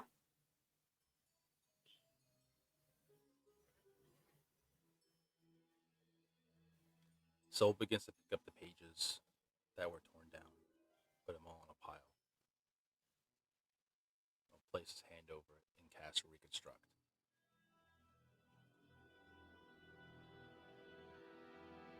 Tucks it away in his coat.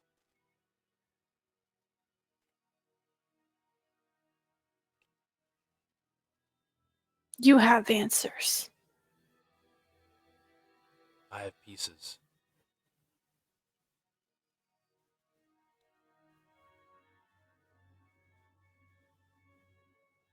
I don't know what they mean.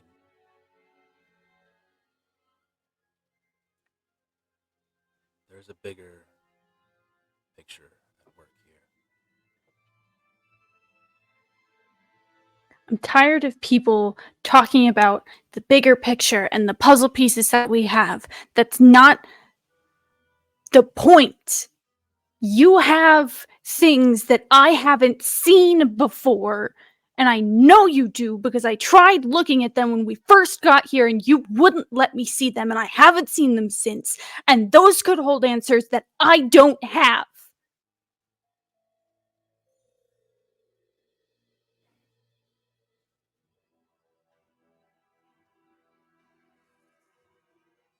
But we don't have time. No, we don't. And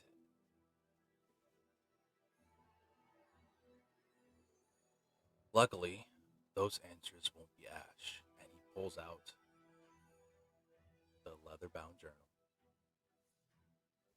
and presses it into their hands. Go. Follow the others below. I'll be with you shortly. I don't trust people who say that. I'm not leaving until you're coming with.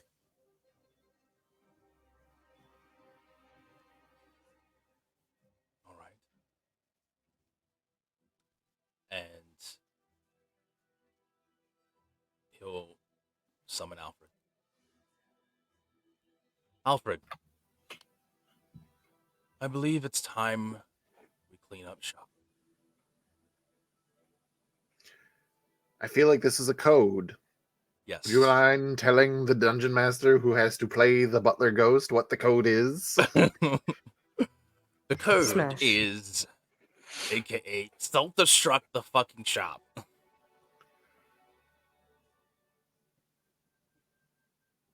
Mm-hmm. Give me your magic items first, you bastard. It's called contingency, baby. As you wish. And he begins the preparations. There are, as Alfred turns away to leave, he starts touching the walls in certain places, and runes start to glow as each and every rune is a fireball spell. Smash. More like burn, but okay. No, smash. Smash is not literal. Smash is in here. Smash. Speak for Smash, yourself. smash is a state of mind. Yes. Smash is a state of one that we all must achieve. Anyway, before we get off track. Lucky is the epitome of Child, there is not much time. Those runes are set to explode after a certain period of time. We must leave now. After you.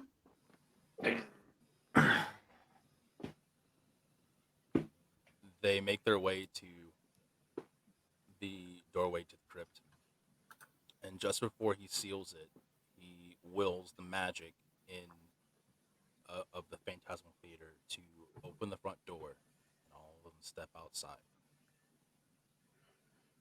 And he wills the images to stop and line up out front.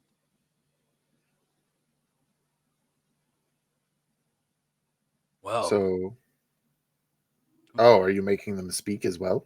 mhm. All right. What do you say? So you've come at last. I've been expecting you. As you are, everybody is making this retreat, as you said, through this cavern that leads beyond the walls. As you are making your retreat, Soul, from your perspective, knowing what you just made this illusion say. Easy there, Mr. Noctis. Hands in the air. Don't do anything stupid. And Stupid. as the party absconds, the camera shall turn to outside of Soul's shop.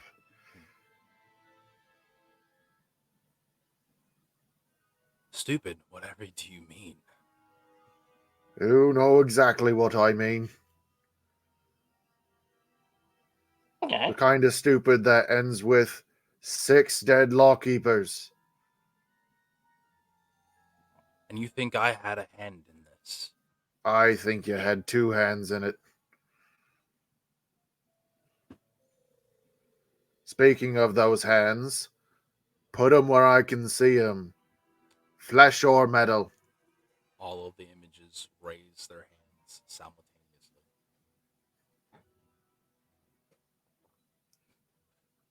And Petrichor begins voguing. Right. Totally. I had legit. to. Actually, I had to. yes. Canon. Flesh It would be mod. no. It wouldn't be Petrichor. It would be Riley. It would be Riley. Well, yes, because we haven't actually looked outside, and we are describing outside, there is quite literally a squadron. There is individuals clad in plate armor with only their left arm having a kite shield, as they are all standing in formation, the front line, shields interlocked with each other. And behind this line that goes 3 deep for a total of 4, let's do multiples of 3.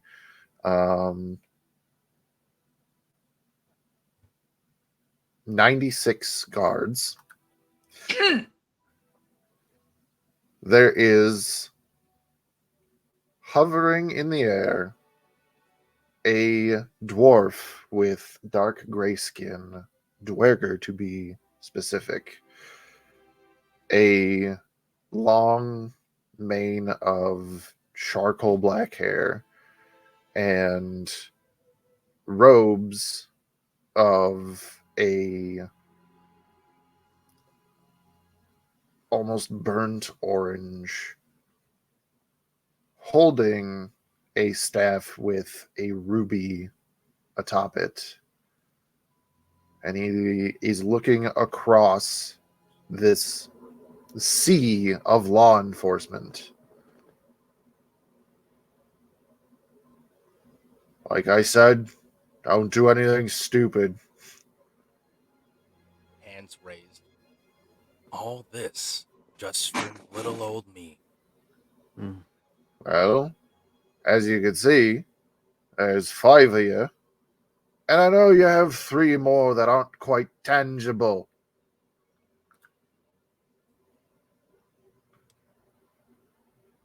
Soul will will the images of the ghost to appear as well. Yeah, those ones. Don't worry, we have accommodations for them.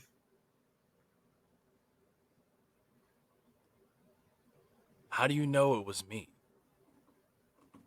We could talk about all of that in the Skull District. Well, Trust me, we've got plenty of questions for you, and you can ask all your questions there. Soul's Maybe image, one of us will get answers. Soul's image smiles, says, Well, if I'm to be burned at the stake, I invite you to join me. And as he says that, the image of soul bursts into self-contained flame as each image starts to alight. And 2 seconds after, and by this time, Soul had closed the door to the crypt and is making his way downstairs. And This was a lengthy conversation. You guys are like down the tunnel. yeah, You're basically doing this because you know you're about to be out of range to keep this up. yes. Well, to be fair, it's like a lot of fucking steps down from Yeah. the shop. So I mean, he'd be safe. Give me the goddamn swords! And as each one is alight, they will say, all of them synonymously, I know who you are. I don't trust you. And the shop explodes. A conflagration in the middle of the market district known as the Fingers, as wood and mortar shower over a group of armor-clad individuals, and a fireball extends over all of them, and in just that moment, a wave of a hand, a dwarven hand, and an arcane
And welcome back. Officially, welcome to the Raiders that we have. We got, from what it looks to me, like 20 people in here, and that's just freaking. Hello. Hi, guys. You lie out your teeth. Welcome. Step Welcome on inside. to We the have- madness. We have ale and trauma. Salutations. Where's Do the we have ale? I would like It's some. mainly I got- water. this We're is playing pretend. Can you water. just Just go with it. go with I have Hy- Abby juice. hydr- in this cup? Hydrate, There's whatever motherfuckers. I want there to be. I have Abby Mind juice. over matter. I have my giant. Apple juice. mug. I got the Hydration Wawa. is I got to drink it like you it's a job. guys. Is it H2O? Yes. But I'm gonna say ale anyway, because raid. Holy So, one. you know, I I'm have gonna- Abby. Oh, it's ale. Anyway, Ale. but yes, welcome. We are some of the people of To Be Diced Adventures, and we are playing our Wednesday high fantasy campaign known as the Dimensional Dial of Dr. Diago. We have many other things that we do here.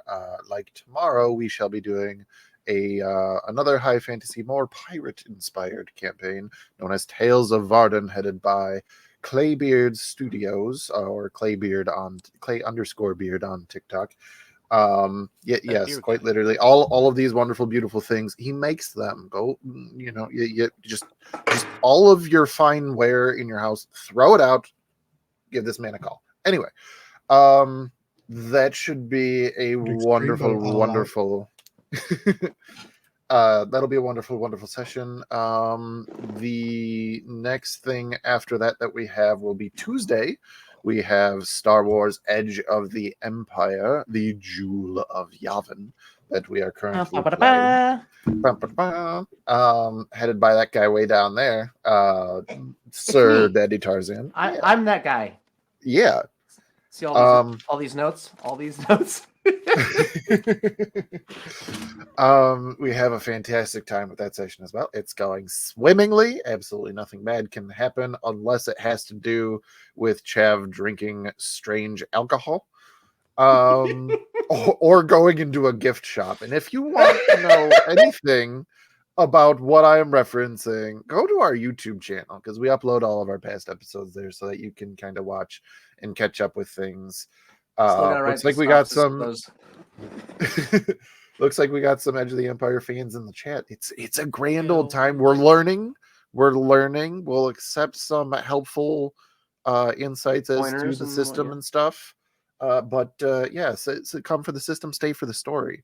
The last thing that we do, Sundays bi-weekly, so not this Sunday, but next Sunday, we do Frontiers of Eberron, our Weird West campaign, led by the wonderful Michael St. Gregory, who is also the producer of this show. He has done all of the things to make this thing pretty, all of those wonderful graphics that we have for intros and outros and stuff. All of those things we have. I will take beautifully. credit where credit is due. That I said intros and intermission- outro. The yeah, intermission is intermission. KJ, That's me. because KJ is the best of us. Anyway, so All the good things. grand old time. We have hours upon hours of content for you to consume and enjoy. Just put it on in the background while you're at work or working out or doing something creative. Have your own little lo-fi setup while you're doing your homework or whatever it is that you do, and just enjoy some time with us. Speaking of enjoying times with us, let's continue those enjoyable times. I just love that this is the comedy, right? We're about to get weird. Yeah. We're about to get real weird. There is so much crazy shit going on. Shh! Don't give away all my secrets. So did I break into the sarcophagus? Well, we shall see. I'm anyway. I want the pokies. Let's try this. You all abscond into the... Nope, not that one. Sorry. Let's try that one. That will be better. Yeah. Sorry. We're trying out tabletop audio for the first time, and a respectable DM would have spent his free time clicking through audios and saving a couple. No, I'm just going off of vibes and we're going to make it happen. And sometimes you click on something called Spider's Den and don't expect there to be critter sounds. And then it happens, that's not the vibe.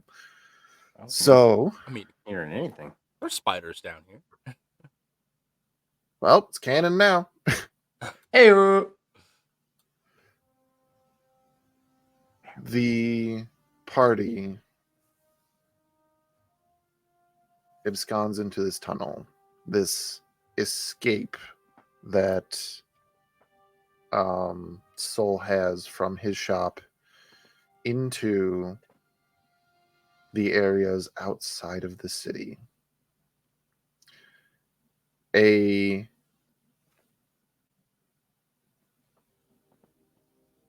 portion of time goes by where all you can hear are the sounds of your own footsteps and your own breath and talking to each other until the cave around you shakes. Some pieces of earth come dislodged from above and fall around you. And the rumbling from behind you.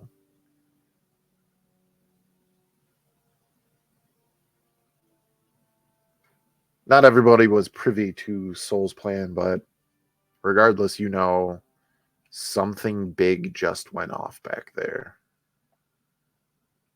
And backwards is no longer an option. An unintentional theme of this evening is everything has been telling you, the Raven Queen, the Dimensional Dial, the only way out is through. You continue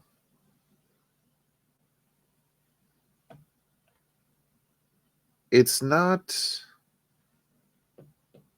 a short trip going through a tunnel like this. For Soul Shop was in the Fingers district, the market district of Ebenfell, and while it was closer to the edge of town, it's still a ways away. But you do eventually see the proverbial light at the end of the tunnel.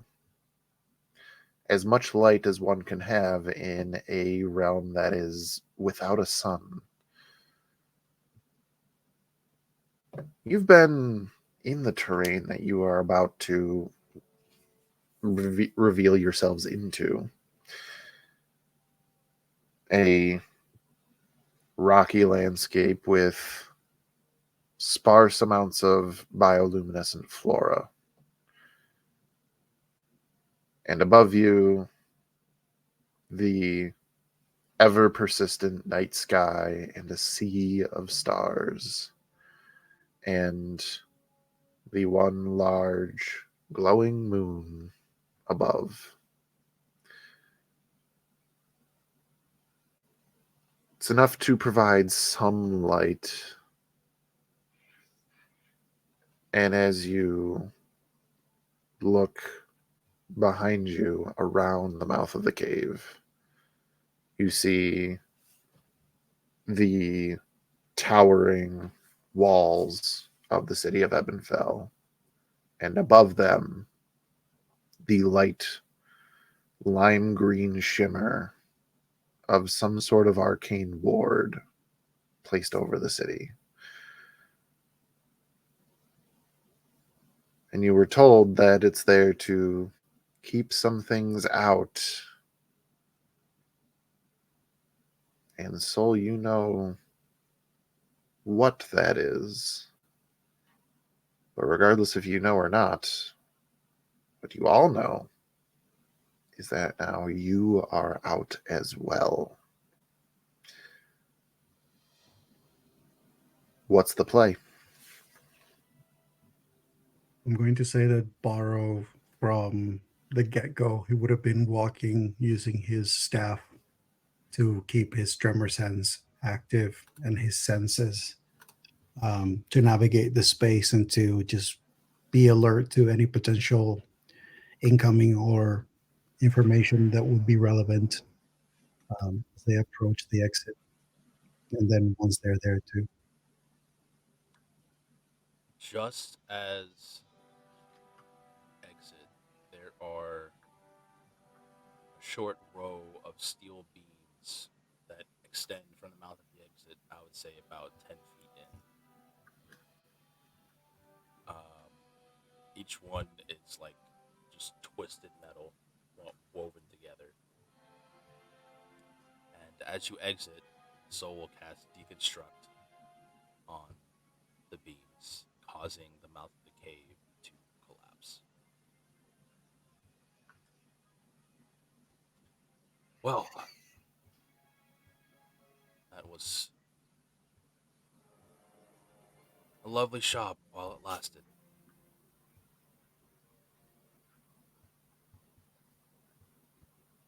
At least the crypt is safe. For the time being. DM, were we able to have enough time? Granted, we were far enough below ground to not really be affected by the fireballs, but the impacts from that would we have been able to open the sarcophagus and retrieve the swords? Like on your way out? Mm-hmm. I mean, probably, especially because you totally know how to unlock them. Okay. What you mean? Clucky's Clucky knows trying how to really unlock hard. Cluck, For the Soul- sake of the remains of your dead friends, we'll say that you unlock the one that Clucky's working on just before he pulls out a blunt weapon and starts to go to town on it. He has a great club in his hat. Just like, no, Clucky, no. Soul, noticing how the immovable rod had worked before, he clicks it off and had picked it up and had tossed it to Xanthi. And now that they're outside, Soul pulls out the greatsword, smiles at it, looks at Clucky, and tosses it to him.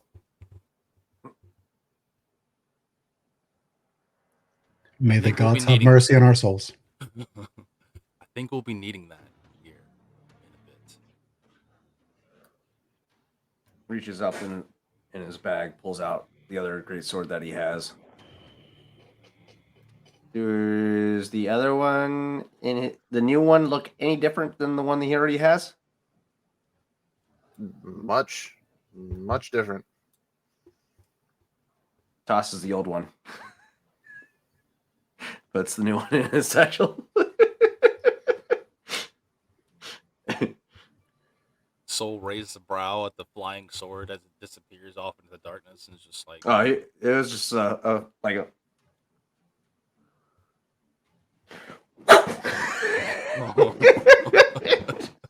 Fuck that sword. All right, I got a new one.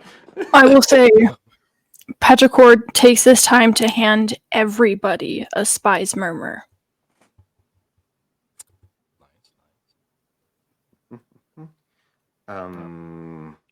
Functionally, what is this great sword so I can equip it to my inventory?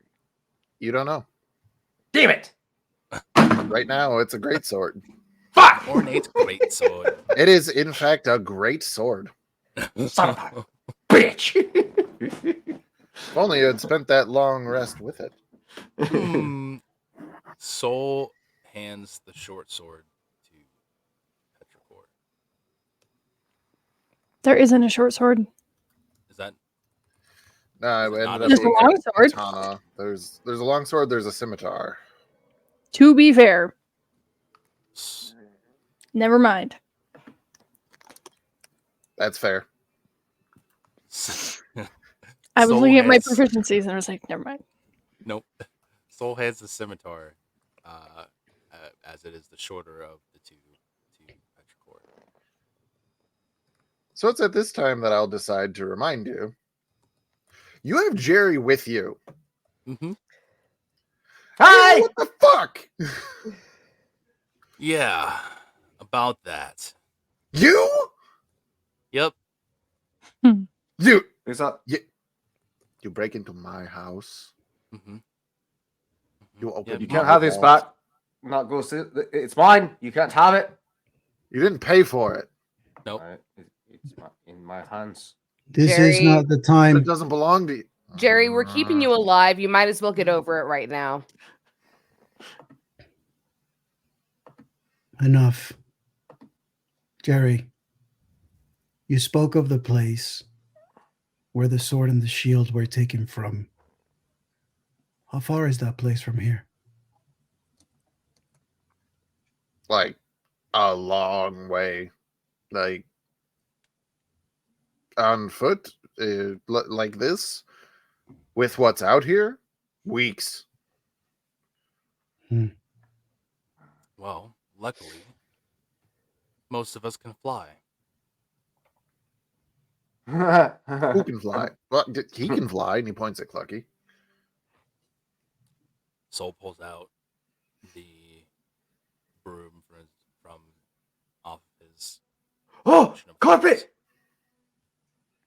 Flying Yes. carpet! Wait. Xanthi has the flying carpet as well as another broom. Yep. I still can't believe Very I upset. checked that shit. Well, they don't look familiar, so you didn't steal them from me. No, not from you. These brooms are mine.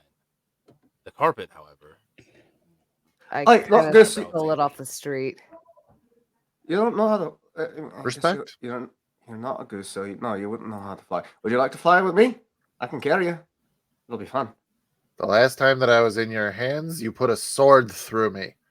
Oh yeah, that's all right. Yeah. you can have the carpet if Xanthi lets you have it. You'll have to ask her.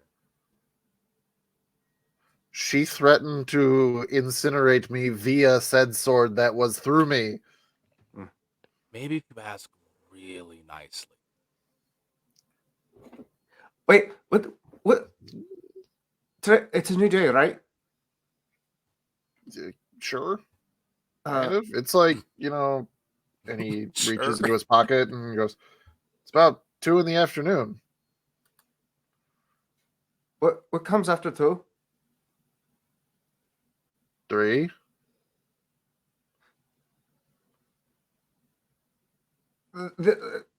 I'm supposed to. I have a fight. An hour. Right? It's an hour from now. And Clucky, I have to fight. You are the largest, most flamboyant thing in this city. I do not think going back would be very wise. But I told her I would fight her. You told some girl you'd fight her? The undead one. The big undead one. You told former High General Aristina Shadewatcher you wanted to fight her? Clucky, Aye. what were you thinking? And she said yes? Barrow is going to take the upper this time specifically, especially because of the loudness of this conversation. He's going to be very attentive to everything around him to see if there's any shift of any kind in the surroundings. And if so, he's probably going to raise a hand and have everybody quiet the fuck down. Make a perception check. Little guy gets you the help action. True. So that's, what was it again? Guidance, Advantage. reroll, advantage, guidance, And a d6. and a d6. Dear Lord. You don't get a 30. What is happening?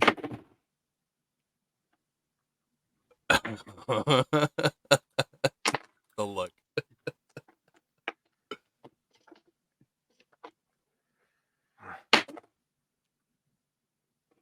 So upon Soul asking or having Jerry ask for the carpet very nicely, there is one thing Xanthi is going to do before she even considers handing the carpet over to the goose. Xanthe is going to walk over to Petrichor and going to knelt down. Just kind of Petrichor is reading a book. Well, rather a journal. a journal. She's gonna just kind of gently tap them on the shoulder. I'm sorry to bother you. By chance, are you able to ask Riley if they would like the carpet or not? Because personally, I really don't want to give it to the goose. I'd rather give it to Riley or you. Or both None of of us you. know none of us know the activation words, but we can't even use it. You can take the time to attune to it. Do you know how long it takes to attune to things, Xanthe? We don't have that kind of time. I'm not saying right now. That was a 22, Sir DM. 22. I can hold on to it for you. Okay, well, I'd rather give it to you than give it to the goose. Petrichor will take it and put it in the bag of holding. Awesome. Looks like you're flying with me, Noctis. I have my broom, which I am means Jerry. so excited. Xanthe is going to get her broom ready. Jerry, you have the option. You can ride it with me, our giant feathered friend here, or your lovely mistress. I would rather stick my hand in a fucking owl bear's mouth. Well, Why would there's you that. do that? Doesn't sound very pleasant.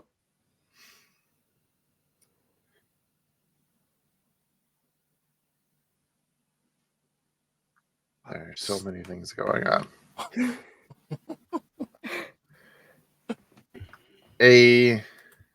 No, I wouldn't. Nope. Mm-mm. A 22, 24 on perception. 22. You know Dos, what? dos. I'm using my inspiration. Okay, Uh-oh. He's going to get higher. Fuck it up. maybe. I was I counted. mean,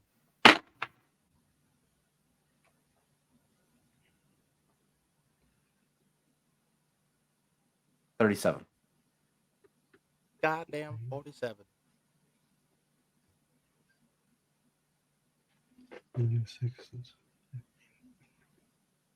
24. 24. You're paying attention to the surroundings.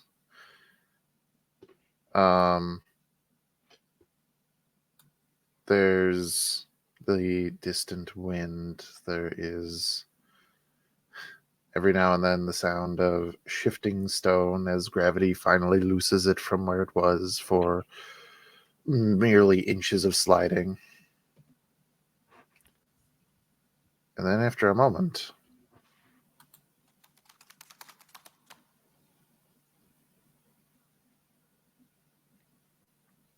Immediately, Barrow is just quiet.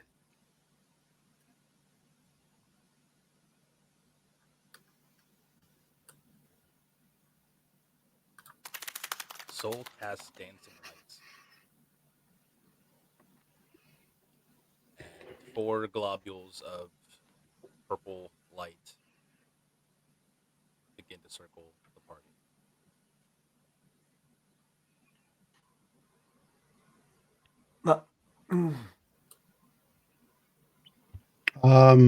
Barrow is going to cast Shield of Faith on Petrichor. As he moves sort of close to them, he makes a hand gesture with his energy, and it's just flow of warmth as you get to extra points of AC. Oh, that doesn't sound very promising, and these lights kind of will give us away, but that's okay. If we're gonna be presented as dinner. Might as well be ready for it. Pulls out his Dragonlance pike and holds it off to the side as in preparation. Well, whatever it is, let's get ready. Let's get to it. Can Borrow use his drummer sense?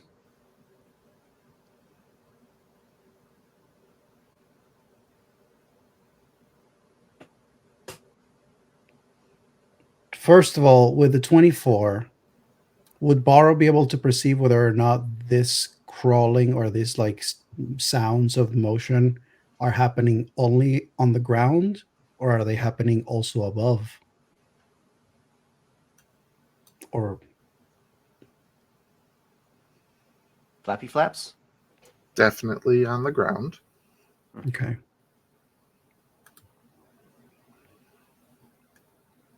And would he be able to perceive with his drummer sense any particular point or area in the vicinity where there maybe is stone or any elevation that could potentially give some sort of either advantage or advantageous position rather than just being in the middle of an opening?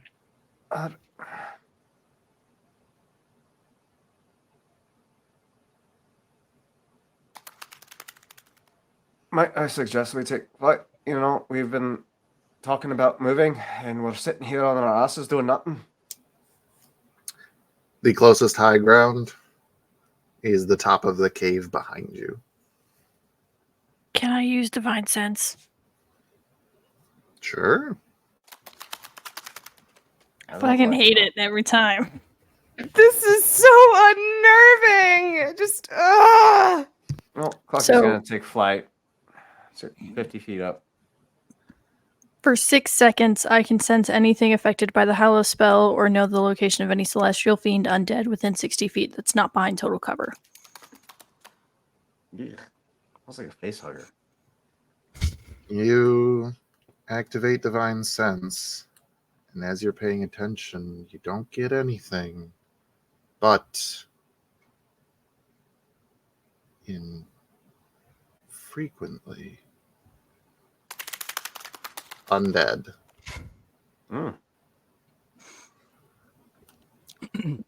Petrichor just tugs on Barrow's robe as they're still kind of reading the journal. Whatever they are, they're undead.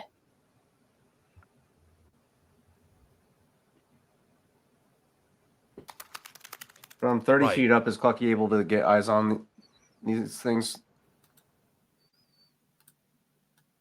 You can try. I would certainly like to.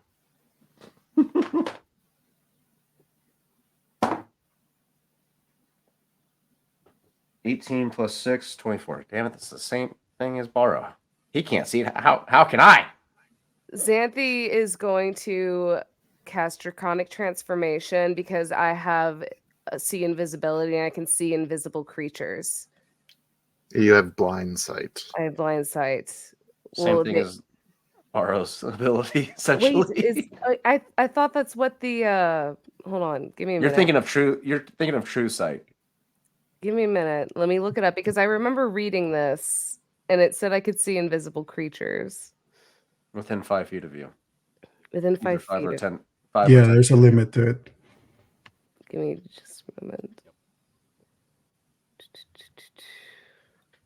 So Blind sight. You have blind sight, range within 30 feet. Within range, you can effectively see anything that isn't behind total cover, even if you are blinded or in darkness. Moreover, you can see an invisible creature unless the creature successfully hides from you.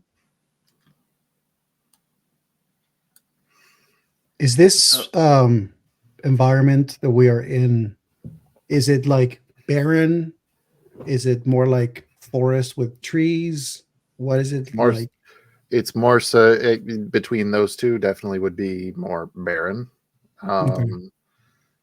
There's the plant life is very small and like shrubbery, basically, if you wanted to think about it. Not really trees. a lot of the area was cleared for the city. All right, now I'm not asking, I'm telling you, get your asses off the ground now. Let's go. Right, Jerry, you're with me. Petrichor, Xanthi.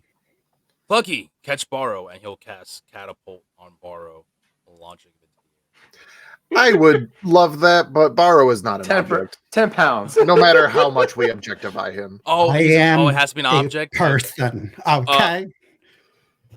Can he Stone- cast move it stone. on Borrow's shoes? Saul is going to actually, Barrow is actually going to tell Saul, I see better when I'm on the ground. You'll also be dead on the ground. As we don't know how many are out there, I can't project these lights anymore further from me. He can move faster than anybody can in the air. He'll be fine. Again. Right. Well, I'll stay with him. Are you sure? Okay. We built a harness for a reason. Well, I'll keep the dancing lights up as we move along. We'll keep low to the ground, but far enough out of reach. Actually, Petrichor's going to cast light on Borrow's staff. Fair. Very well. And he'll snuff the spell. Barrow is just going to offer a hand to facilitate the more smooth transition to the harness. So Borrow has a glow stick, and now it's a wraith. Cricket. Love it. It lasts for an hour, by the way. Crowley thing is. I'm going to say that Barrow also, after helping Petrichor, Barrow will wait till everybody takes flight. And then he has a moment where he sort of tilts his head, feeling his feet in the boots that he took from Jerry. And he's just going to have a moment where he just taps. The way that he does the tapping of his staff, he'll just basically do it on the boots. As he activates them. All right. Anybody that gets within 20 feet of Barrow Cluckley will use his 24 perception roll to observe them and attack. Since he is stubborn and wants to stay on the ground. Okay. Clucky's staying on the ground? No. Oh. He's staying above you. Oh, right. And anybody that gets within 20 feet, he's going to attack. Xanthi will also, instead of if anything coming in, Xanthi will also prepare invulnerability to put around Petrichor if need be, or Petrichor and Barrow if I can put them both in that little globe. If there is a dire hit that would come in, because I don't trust these things and their flappy little feet, whatever they're doing. And we go. And we fly. And we fly. Bartholomew, remind me again, what was the, even though obviously Barrow didn't see it, but what was the quality of the sword that Goose had, the actual sword? The quality of it? As in there was an energy of it, there was something about it?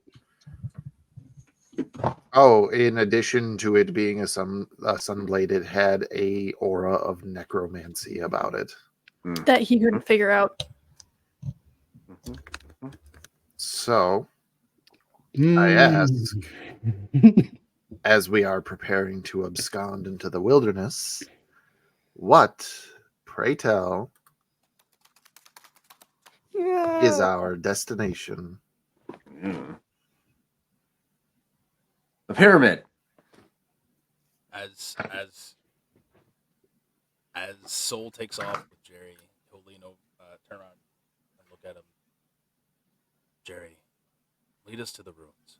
I know it will take us some time, but we'll maybe find some answers there. The ruins of North Romeo? Yes, the very same. It's so far away. Yep.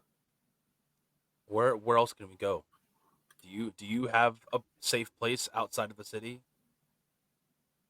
No, I have a safe place inside the city. Don't answer that. We know the answer. It was a rhetorical question. So that is where we need to go.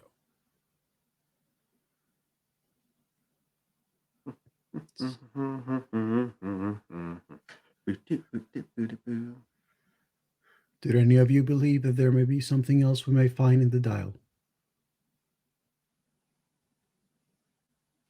Rocks. Unless there's anything that Soul hasn't picked up there. I mean, we could always look, but I don't know what we would find, if anything.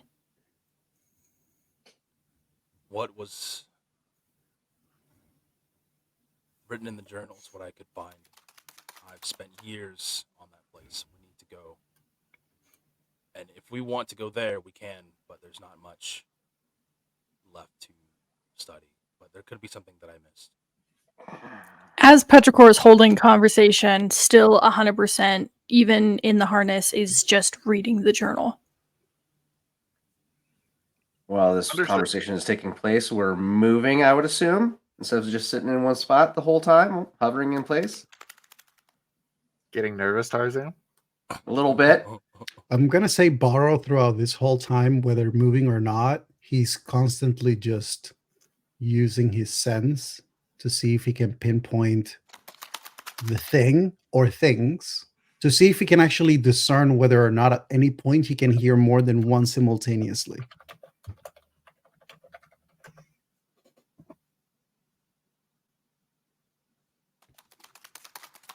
That's one. I don't like it. He's going to pinpoint the direction.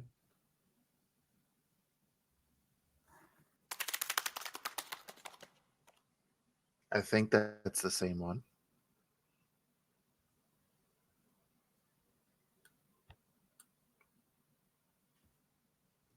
Question, Sir DM. Can Borrow attempt to throw a dart? Since Borrow doesn't need to see in order to follow the sound in the direction it's going. You can try. Little guy's giving you the help action. Can you give help action to attacks? Yes. Mm-hmm. Yeah. Oh, shit. It's a little bit different mechanics, but yes. Let me read. So, hold on. Licks your eyeball. Helpful extra 2d6 to the next attack when using the help action. 2? Yep. This guy sounds fucking. What is happening? Can I do What the fuck? It's I just don't you. understand. What kind of blessing has StreamYard giveth me? Oh, Just because God. I did this? It's not an option of. It's not an option of StreamYard. I don't know. What It's if got I to be do your this? camera. It's got to be a feature for your camera specifically. How? It's StreamYard that we're using. I don't know. Anyway. I'm a gawk. No, I'm you're literally Jerry. trying to keep None of- focus on none this. of the and rest of camera us. won't let me. What the hell? Oh my God. Oh, Lord. Come on. More Give- signs that we need to leave because weird things are happening. Yeah, clearly. I blame this. I blame this on the creatures.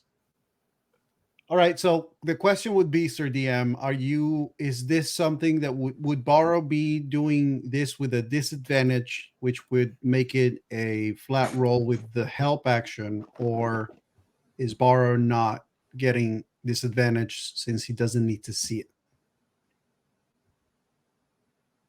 Technically, because you don't need to see it anyway, it would be with advantage because you would be doing it flat roll normally.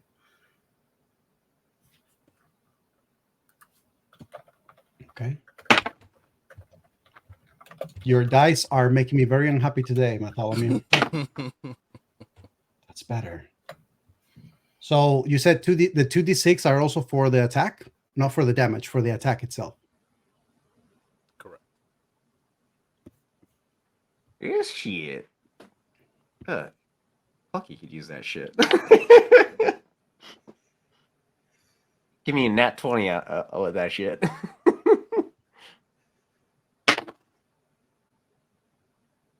That'll be a 32 to hit. Woo. Can you chill? Let me just projectile beam this dart at this creature's face real quick.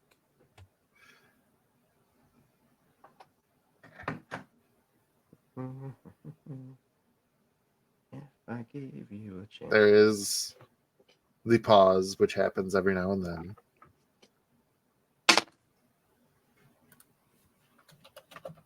It's 9 points of damage. Before you throw, there is that pause as you just kind of wait. You listen,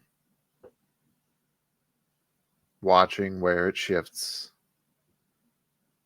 And it takes a moment before of you just sitting still, basically, where eventually, instead of being on the periphery of your perception, it sprints into your perception. And that is when you make your toss. And you did 9 points of damage.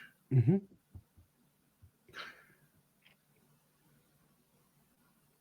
There is a loud screech before the skittering sounds go into the distance. Could I have seen what it was before it runs off? As I'm sure everybody was watching this whole showdown. Soul would have moved the dancing lights towards the screech in order to perceive it. To try to like catch it as it's going. Either way, what you ended up seeing looked like a spindly mass of flesh with a fanged maw right before a dart hit it in what you can assume was an eye. And as it skittered away, you saw what looked to be its legs as perhaps skeletal fingers, and upon its back a large humanoid skull. With my research, This creature's shifting around no more than 2 feet in diameter, skitters into the darkness. I like it. with my research and my travels outside of the city, would I know what this creature is? You've seen them. No books detailing these things? Say that again? No books detailing these things? I mean, probably. But they detail all kinds of monstrosities that one would find out in this area. And while there are some similar themes, perhaps similar types, no two are the same. These smaller ones tend to be more opportunistic, scavenger-esque. I'm sorry, smaller? Okay. Yeah, they're like 2 feet in diameter. They're little guys. And Basically, camel spiders. Look at that. And one isn't trouble unless you are trapped out here for quite some time and you get worn down. When there's several, it can be a problem. Soul raises him and Jerry up on the broom about another 20 feet. Shout down to the rest. Right. Well, where there's one, there's more. And we don't want to be here when there are more. Jerry, if you please.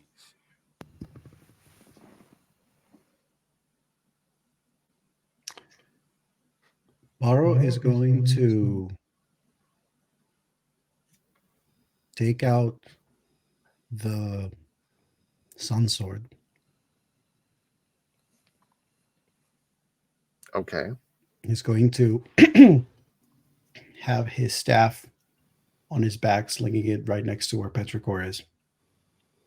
And he's just going to be moving with that sword at the ready. I don't know if he has a sheath. If it does, he would be carrying it. Okay. So he would be basically like carrying it with a reverse grip as he moves.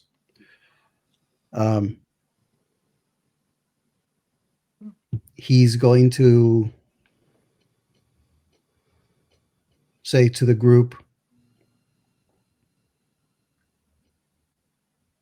be sure to keep up, Clucky. If at any point is needed, lift us up. I would say that now is pretty much needed, but you're the boss.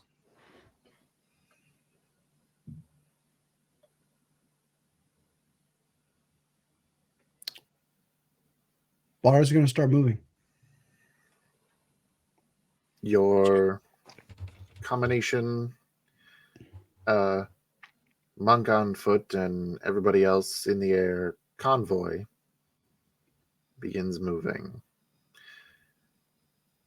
And since there was some talk about it, is the destination the Dial or is it Nothromia?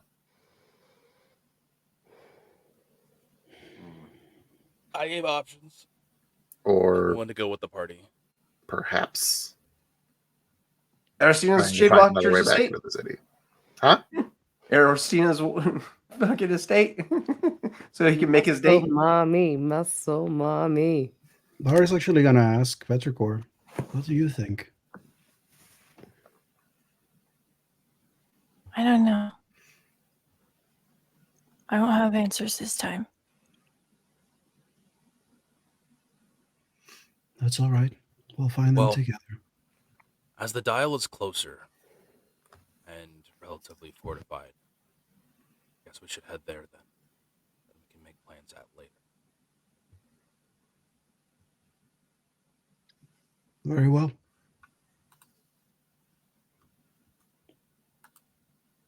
So to the Dial. To the Dial. So it seems.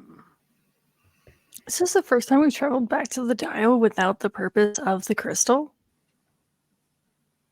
Oh, I mean, we have a sun sword. We can try and power it. If you count going to collect the crystal only to find that it wasn't there.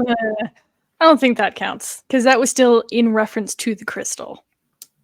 Yeah, usually you guys end up coming to a new dimension and going to do other shit, and then, hey, it's time to go, and then you go back to the Dial. Oh, I take it back. You went back to the Dial to use it as a reference point to find Dr. Diago's camp in the Dino Dimension. It's true. But that's not the whole laboratory, though. Still, it's the Dial. Fair. There was no whole laboratory there. It was a very, very, very different story there. Anyway. Indubitably. It's some time until you can make it to this version of Dr. Diago's laboratory. Several hours might pass, knowing that all of you are on alert for creepy crawlies. Bones. You know what? Let's just get a group perception check. Flat rolls for people, just a group perception check. Does this mean I get to make a perception check for the little guy too? Natural 20. God. Sure, you can make a roll for a little guy too. 23. Natural 20 for a. Give me a moment. Hey. Actually, Let's get it. perception. Ooh. Oh my. This checks out thematically. 27. Vibes. 29. And then borrow 16. So you rolled a 3 again? No. You didn't. Oh, You don't 7. have guidance this time. Can I cast guidance on that? Or no? I will go ahead and give my inspiration to borrow. I'll allow a guidance, and then if you want to use Xanthi's inspiration, that's up to you. Oh, it's a dirty 20. Yeah, save that. So 23, 27, 29, 20. What else do we have? Was Goose's Second 27? Petrichor has a solid 5, which checks out because they're reading the entire time. Fair. Little guy got a 31. God Little damn. guy is the best of us.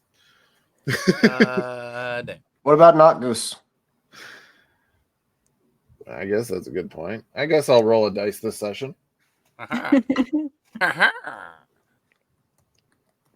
17 for him. Usually don't share NPC rolls, but 17 for him. You guys are able to perceive any threats before they become threats. It takes some time, and you do get anybody who cares to look. If you want to get that close, you can try to identify a little bit more of what might be out here. But I'll leave that up to you if you wish for those descriptions. I see a head shake. Otto's blind, so You see so much. I do. It's true. Little guy wouldn't be Clucky. able to describe it to any of us anyways, so Clucky. Basically, just lets you know when you're getting close to one, and then you can maneuver around it. And he licks your eyeball to let you know. yeah, I was gonna say Clucky, anxious eye lick. will make periodic stops to pick up little bones that he spots along the way because he forgot to pick up his bones back at the shop that was now We're not obliterated. going to say that you don't pick up the bones that were given to you by a different universe version of your father figure. Okay, then never mind. Alfred got them for you. If you guys stopped to open 4 arcane locked sarcophagi to collect 4 swords, then you stopped to pick up your bones, and everybody picked up their Listen, things. Clucky would have gotten that sarcophagus open somehow, even if there was a magical barrier. I go in underneath. I dig a tunnel. Diggy, All diggy. right. Straight shot. You maneuver around any threats, and we'll say about 3 hours go by, and Definitely not making my date.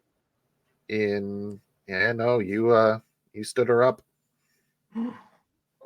Aristina Shadewatcher will remember that. Smash. Yeah, remember this. It is this several hours, and as you crest over a small hill, you see the stone dome-shaped building of Dr. Diago's laboratory, if you will.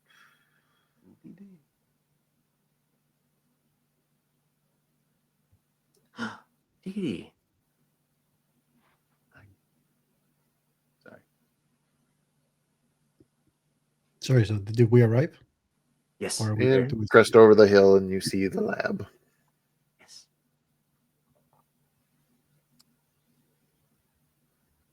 Can I make a perception check to see if it's still locked up tight and the surrounding area in front of the doorway is safe? Sure. Can I provide the help action by casting Detect Magic? Sure. I mean, suffice to say, Barrow is obviously using his tremor sense to see if there's anything that he perceives other than the, spattered uh, movements of creatures, something that may be a little more deliberate. I will say that, like, for sure, you guys weren't followed by any skittering. Any I just said the word, Taylor. I'm sorry. I know, it's just the thought, I'm sorry for what I do. the pitter patters, they haunt my brain. More than 2 They haunt my brain. I'm sorry. They give me the So ick. so that was what advantage for that? Yes. So yeah, Barrow would be. First one was a 1, so thank God for that. That is a 12 for 26. 26. Very good. And this is with the help because Petrichor is doing detect magic. Looks like he's using his avian senses. The the lab door is firmly closed. From the distance, you can guess still latched or locked. Perhaps there's 1 or 2 more scratches on it, as if something tried to get inside. But with your perceptiveness and the fact that Petrichor is casting Detect Magic, you can see it. And I know this is going to be beyond the range of Detect Magic, but vibes. You can see off to the left of your perspective, of your point of view,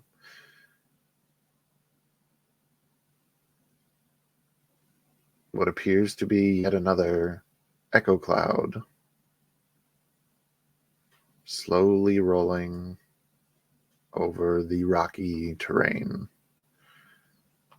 And Petrichor, while you can see this seemingly rolling fog going all the words that I want to use make it seem like it's sentient, and it's not. It's drifting slowly through the terrain. And while it is definitely magical,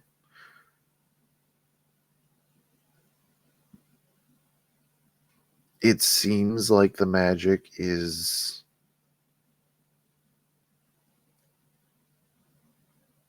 it's not refined as in somebody cast something. Like it would be rigid or like have some type of structure to it. This just is magic, but if it had to have schools attached to it, conjuration and enchantment.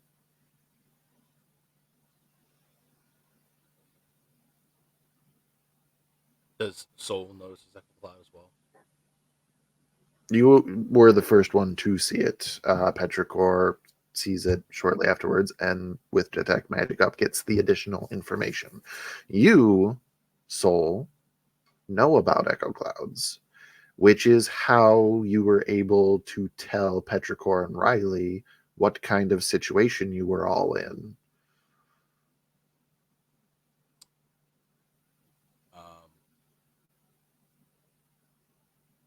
Soul will shout out to Clucky. Clucky, fly to the ground. We need to meet for a moment. Xanthi. And he'll fly next to Barrow as he is, I guess, is he continuing to run towards the laboratory? I mean, he's moving with caution, but yeah. All right, so he'll fly right next to you. So there's an echo cloud on the horizon. We have two options. One, stay out here in the wilderness and risk having to defend ourselves. Or two, be safe in the laboratory and risk the echo cloud pulling us in.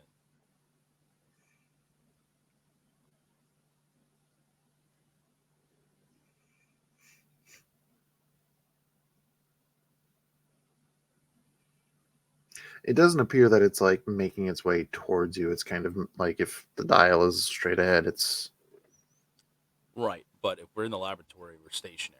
So true. at least outside we can move around it. How long do they last? Each one is different. It's culmination of magic that I have barely begun to grasp. Enchantment is not my forte. It's raw. It's not structured. It's not rigid like it comes from someone. It just is. It's, I mean, if I had to label, like Soul said, enchantment, but conjuration. Give me an Arcana check, Petrichor.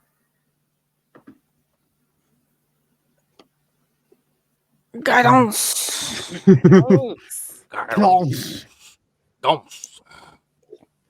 And I'm also gonna have little guy give me the help action. I'm dropping everything.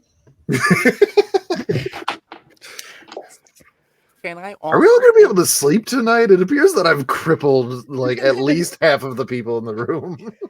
It's Can I also take the fine. help action as I have more experience? I've already with echo accepted. I'm clouds? probably not going to sleep tonight. Oh no. I hope that it's not me. I wish that it wasn't because you were sick, but I hope it's not me. No, it's not. It's not because of you. Like my brain just doesn't sleep when it has fevers. Sorry. Oh my god. I don't think I've ever rolled this fucking high on Tater anything. hat. Oh, jeez. Cat Give it hat. to us. Tater hat. I'm in Tater shock with how high hat. this number is. Starting Did I off, get 47. it's a natural 20.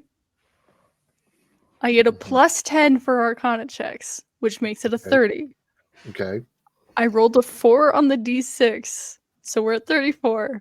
I rolled 4 on the d4, we're at 38. Oh, hell yeah.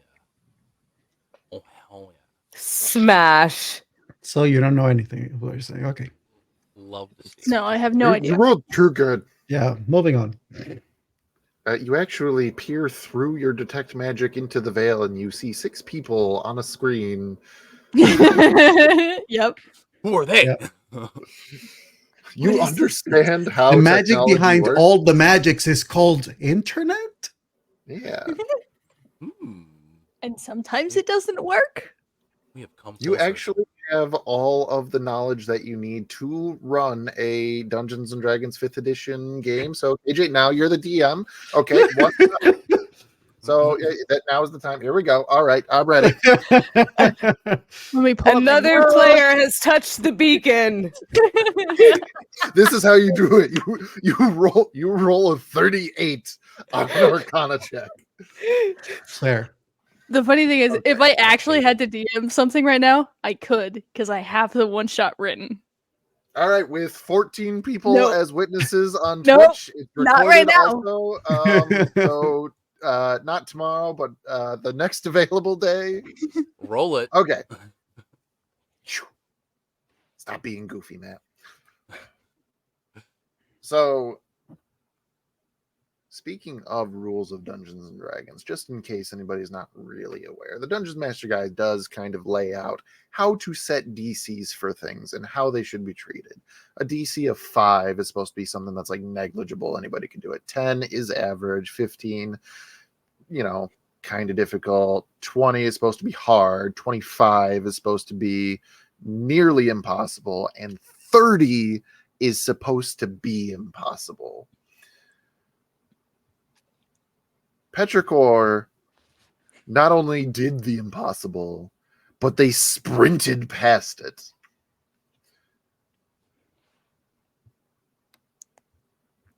Allow me for a moment to put together all of Petrichor's arcana knowledge in this moment. You've experienced these clouds. You know, you were told in the dreamscape that what you were in was called an echo cloud, and you were asleep. That makes sense. The sleep spell, in essence, is enchantment. However, the fact that it has conjuration, that means that something normally comes from something. Something's brought somewhere, or perhaps moved from place to place, a la teleportation magic or summoning.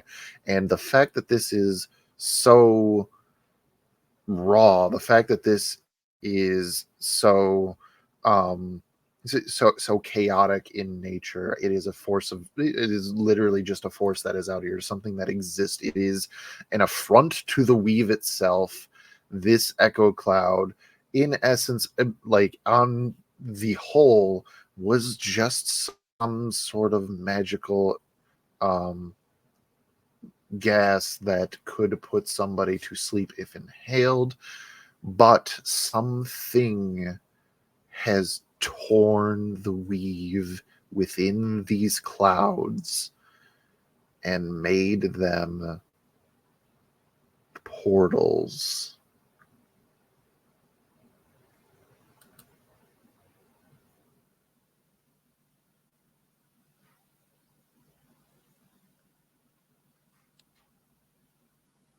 I hate it here. Portals, you say? What in the inception are we getting into? Do we all have our Basically, passports? I left everything in the shop. That's the, now Tinder. the 38 still. So you get even more. Uh-huh.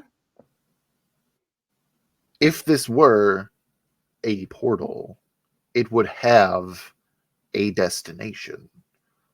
You know, go to gate A to end up in Newark, New Jersey. You know, it's kind of how these things are set up. This was just ripped asunder and is now roving these lands outside the city walls of Ebenfell. Mm-hmm. Now, if this was throwing a dart at a map and potentially landing somewhere else on a continent, that would make sense. But from what you know, throw a grain of rice into the ocean, and you tell me if you're going to land on an island or somewhere in the sea. And you can only assume the astral sea. Oh, shit.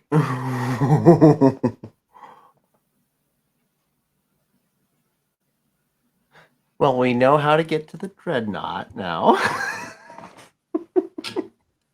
Do you know how to get to the dreadnought? Or does Petrichor know how the dreadnought can get to you? Ooh, shit. Even worse.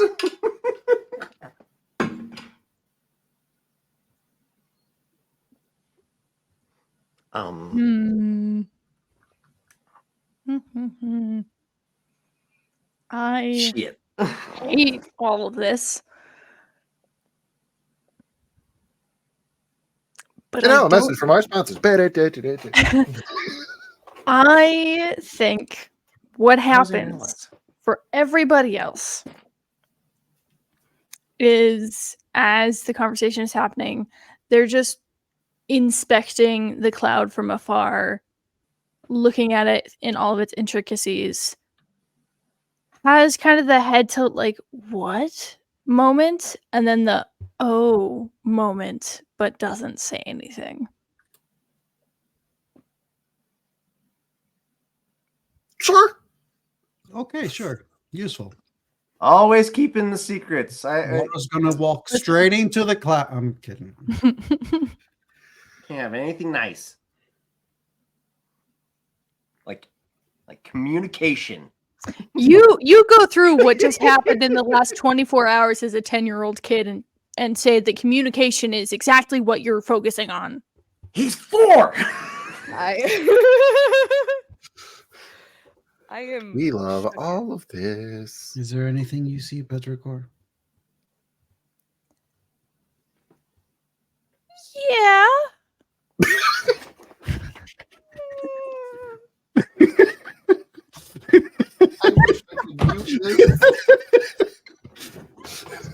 Roll the credits. No further Does questions. it work that way? No further questions. That's it. No follow-up. I'm gonna cry. Bar would be expectant to hear more after that tone. Well, how worried are we about the dreadnought? Souls snaps his head in Petrichor's direction. And in the most gravest voice and serious face, just the one word, very. Not so much. So, you know how it comes from the astral sea? Yes. And you know how that fog cloud is right there? Yes. And to you the know how point. conjuration magic can be used for teleportation? Petrichor, this is not time for a magical lesson. What do you mean? Let's just say that those fog clouds essentially tore a rift in reality and our portals from here to the astral sea.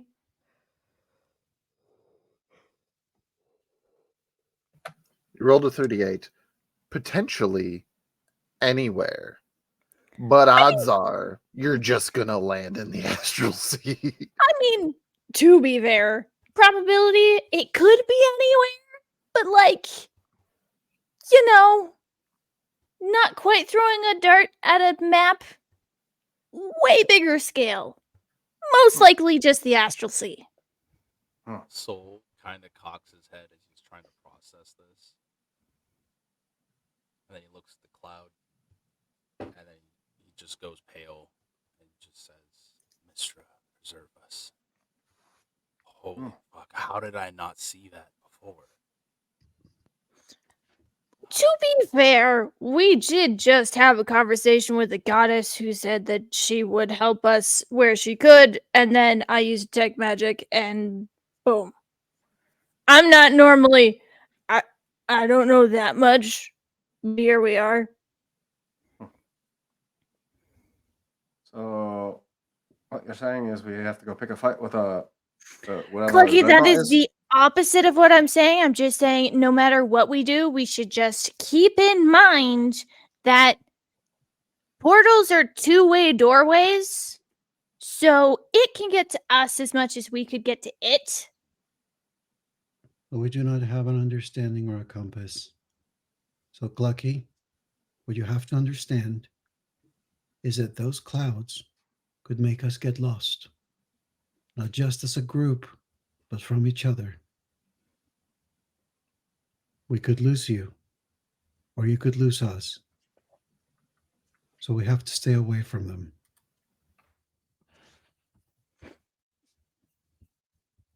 That makes sense. Well, looks like we're gonna have to wait here until it passes. We aren't ready to face whatever that potential staying out in the open is. is not safe. We should take shelter, and I'll take a watch. If you're that concerned, I'll wake up Lucky that There is are a lot ripped of in you. the fabric itself. Nowhere is safe. Well, I But- think what he's saying is we could hold up it at the laboratory, and if it, we have rotating watch, so if it gets close, we can move before it gets to us. Yeah, what the hatchling said, big little sister. This that could help with this. I'm not a wizard. this conversation is happening for some time. Mhm. Enough that those perceiving this echo cloud would be able to see it. It, number one, does not cooperate with the wind. Number two, while its movements are not consistent, the general direction is passing the laboratory by a wide margin and continuing past it. With my pass Alright. 24, can I hear anything from this cloud? Or is it completely silent? You rolled how much? I have a pass of 24. I rolled a Passive 23 of for perception. 23 for perception. It's almost too quiet.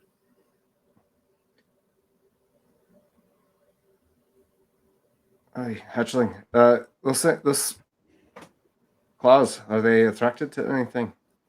Sound or movement? They're not sentient, they just exist. Is it pulled in by something? Whatever we can do to keep ourselves from being potential attractions to the cloud might help. I mean, I assume it's just it's not normal fog, it's magical and weird, but kind of the same as normal fog, it just kind of drifts around until it's gone. I don't think it's attracted to anything necessarily. You would gather this is more of like a ambient environmental hazard rather than an antagonist. It's just kind of around until it's not. All right. Well, let's take shelter. I'll take up first watch. I have all this.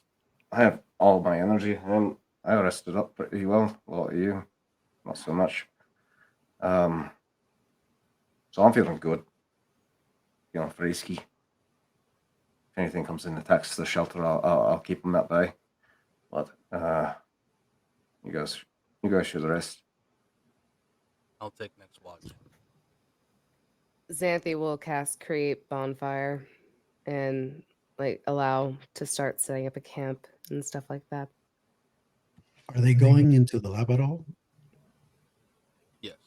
That's Clucky's Yeah. suggestion. Yeah. Okay. We're camping in the lab. That would be ideal. Okay. Borrow Opinion.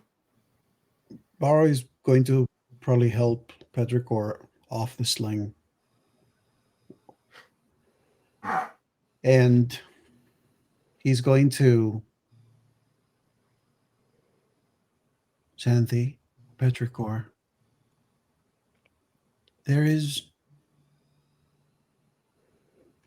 I do not know about these things, but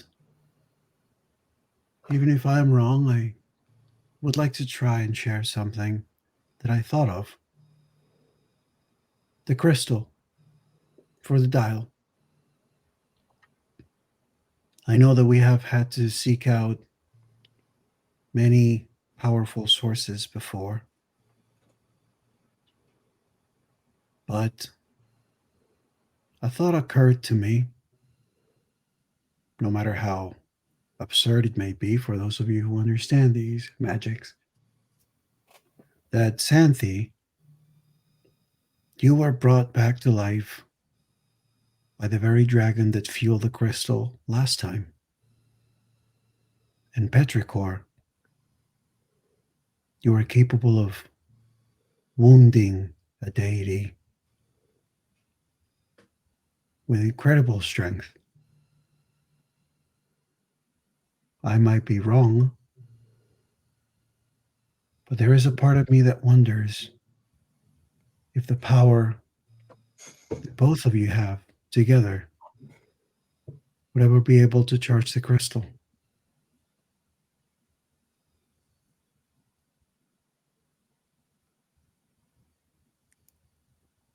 Xanthe will kind of sit there, just kind of look at herself for a minute.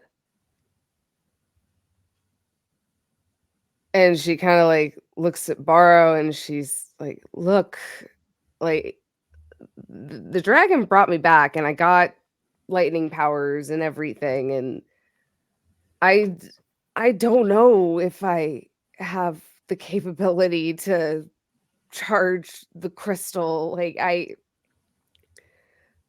remember the fight back with the law enforcement. Like I got new abilities and I transformed and stuff. But I don't know if it would be enough to like charge like like a dragon like Sazima. I am not Sazima. I'm just Xanthe. I am just Xanthe. I try to I try to do the best I can, and sometimes I accidentally set Clucky on fire. That hurt, by the way. Look, I don't mean to. I'm sorry, bud. Yeah, I get it. Like I can't even keep my fucking mind straight half the time. What the fuck do you think I can charge this fucking crystal that's supposed to take us from like one dimension to another? I do. What Maybe the spirits can help us too. I can help. what kind of voice is in your head, fucking Borrow? Like, are you crazy? Xanthe,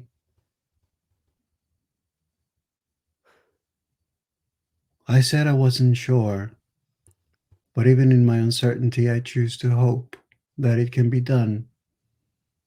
You are not certain, and so you're choosing your uncertainty to believe you cannot.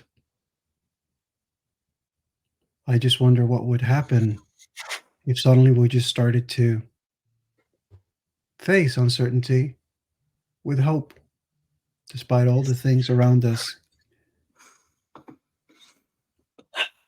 This motherfucker. Of course. Of course. Borrow. I have had a hard enough time processing sobriety and coming back from the dead. I don't know how to even process your riddles right now. He approaches you, puts a hand on your shoulder, and he just very closely says, then use that. And he gives you guidance. Smash. Guidance smash. Guided smash. That way.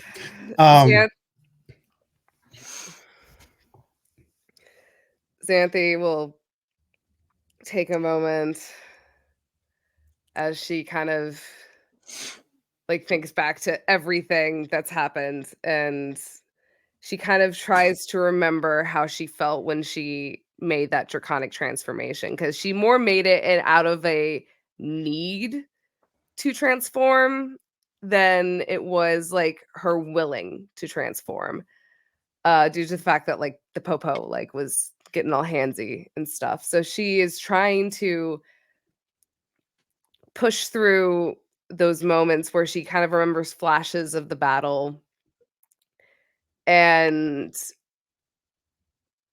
you slowly see her kind of, you start seeing sparks come off of her very lightly, and then her back again will start to arch as large wings come out of her. Horns will protrude from her forehead, and her heterochromic eyes will turn black scarlet and are now just both an icy blue color. And she, like, fangs and claws coming from her as she kind of takes a moment adjusting to, like, the feeling of this new body in, like, a stable state, not just let's fuck shit up state. And she then turns to Petrichor. Who is rifling through a different journal.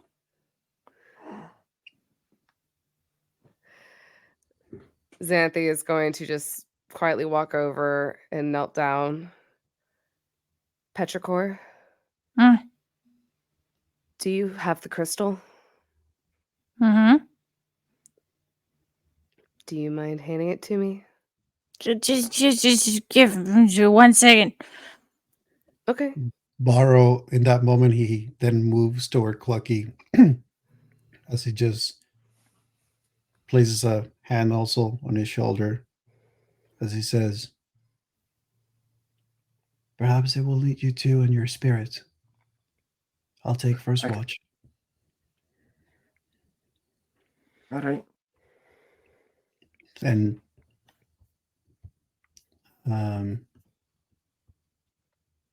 yeah. He'll look down at the ground. As of right now, there's nothing at his feet, but he starts to like starts a sweeping motion with his pike, and as he does that, like a swirl of chickens begin to coalesce at the base of his pike, and then they burst out in like a torrent of like a little vortex of chickens at just kind of bloom out and spread out all over the floor of within the shop. All right, let's go channel some spirits into the old crystal or whatever it is that we're trying to do. Is that right? These guys are eager to help. Petrichor walks over to where the dial's main mass is. Will pull out the crystal, setting down the journal in their hand next to it. It's not a perfect science.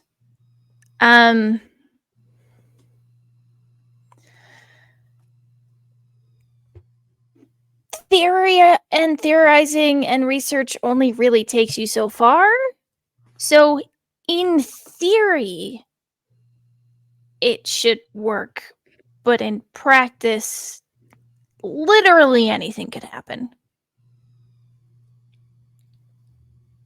So, are you telling me that it can either go really, really well or really, really bad? I mean, when we were experimenting with stuff, because I'm willing to like try and breathe energy into this thing, but I don't want it blowing back up in my face. Hold on. I've never done this kind of thing before. Hold on. Okay, Neither have okay. I'm I'm excited. listening. Hold on. You didn't let me finish. I'm sorry. When we were experimenting with things, yes, there were side effects that happened. That's what happens when you experiment. Mhm. Some not so fun. We didn't die. We found you unconscious, not working in the grass with the doctor gone. Okay. Is that a side effect? Hear me out. That only happened because I wasn't within the radius in time when it went off.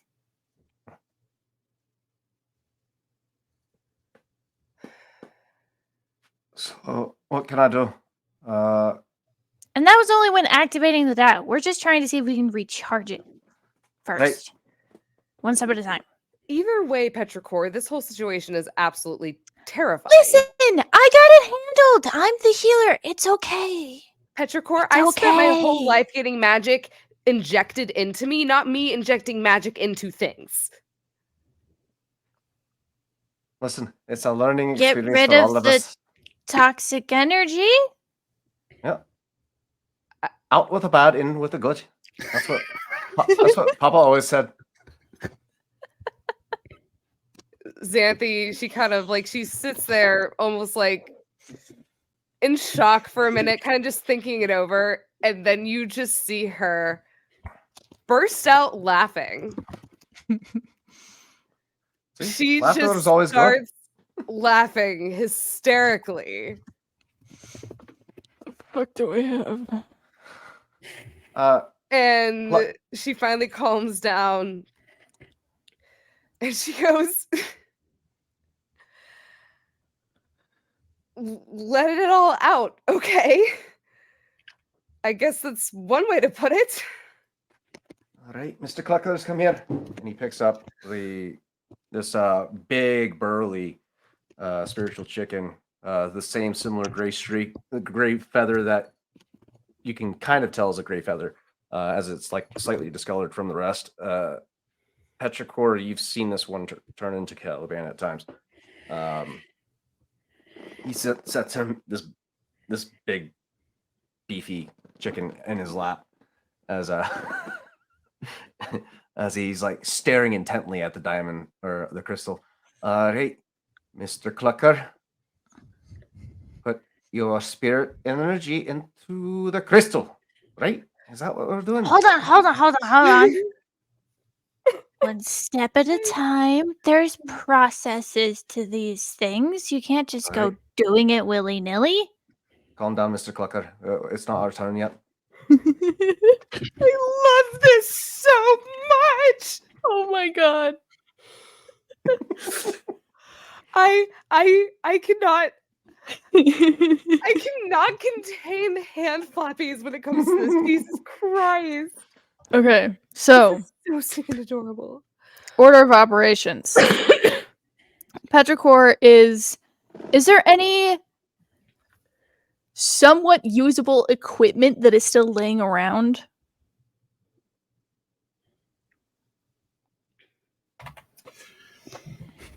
Maybe.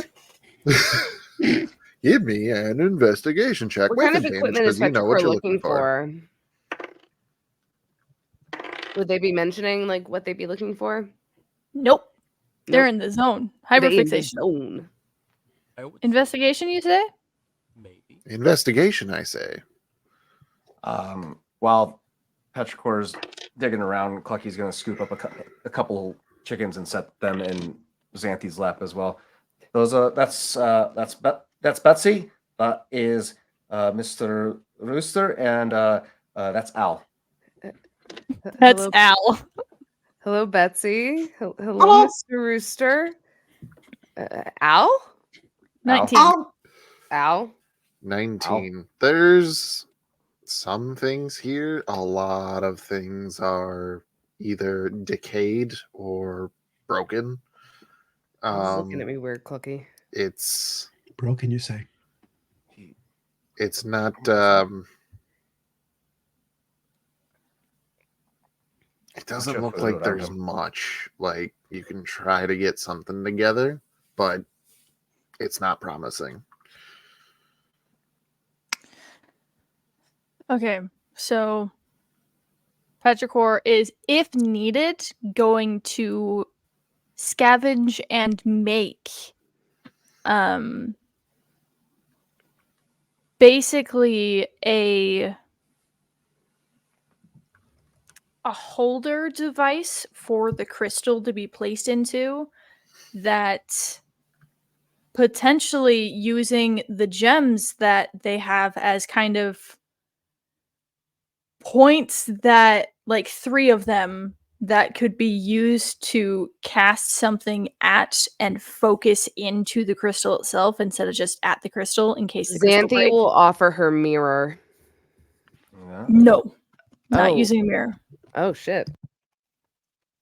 Well, we got And I several- have tinkerer's tools as well. I do have those. Clucky has at his disposal several animal skulls that you could use as like a makeshift holding device. Device with I also animal have jaws. I have deer antlers too. Your antlers. We have quite a few things here. You know what? We have a skull. handful of stuff. We have so much shit. I have Bear skull. Goose's We also bag of have- holding too. I have a bag of holding too. I know. I'm just saying, like Goose's bag of holding also had a bunch of stuff. I still have all of Lobitar's stuff. Basically, they're going to make a setup for the crystal, have 3 gems or pearls or whatever that can be used as focuses in towards the crystal that can have something cast at it and through it.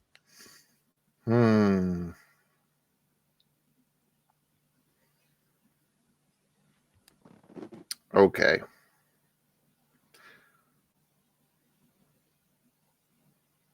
Patrick Mm-hmm.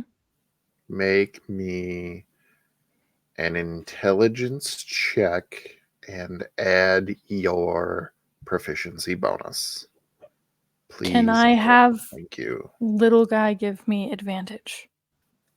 Yes, you may. This is a ability check, so all of those rules follow. So intelligence and Proficiency bonus. got it.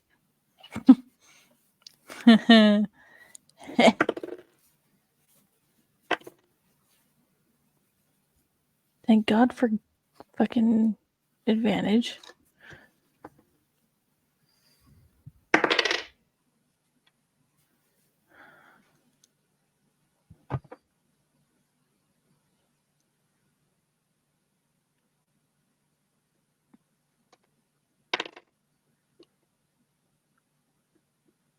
$22. You're able to utilize the bits of tools that are around, or bits of equipment, the makeshift supplies that you have, and your tinkerer's tools to fashion what you could guess is an appropriate device for what you are trying to do.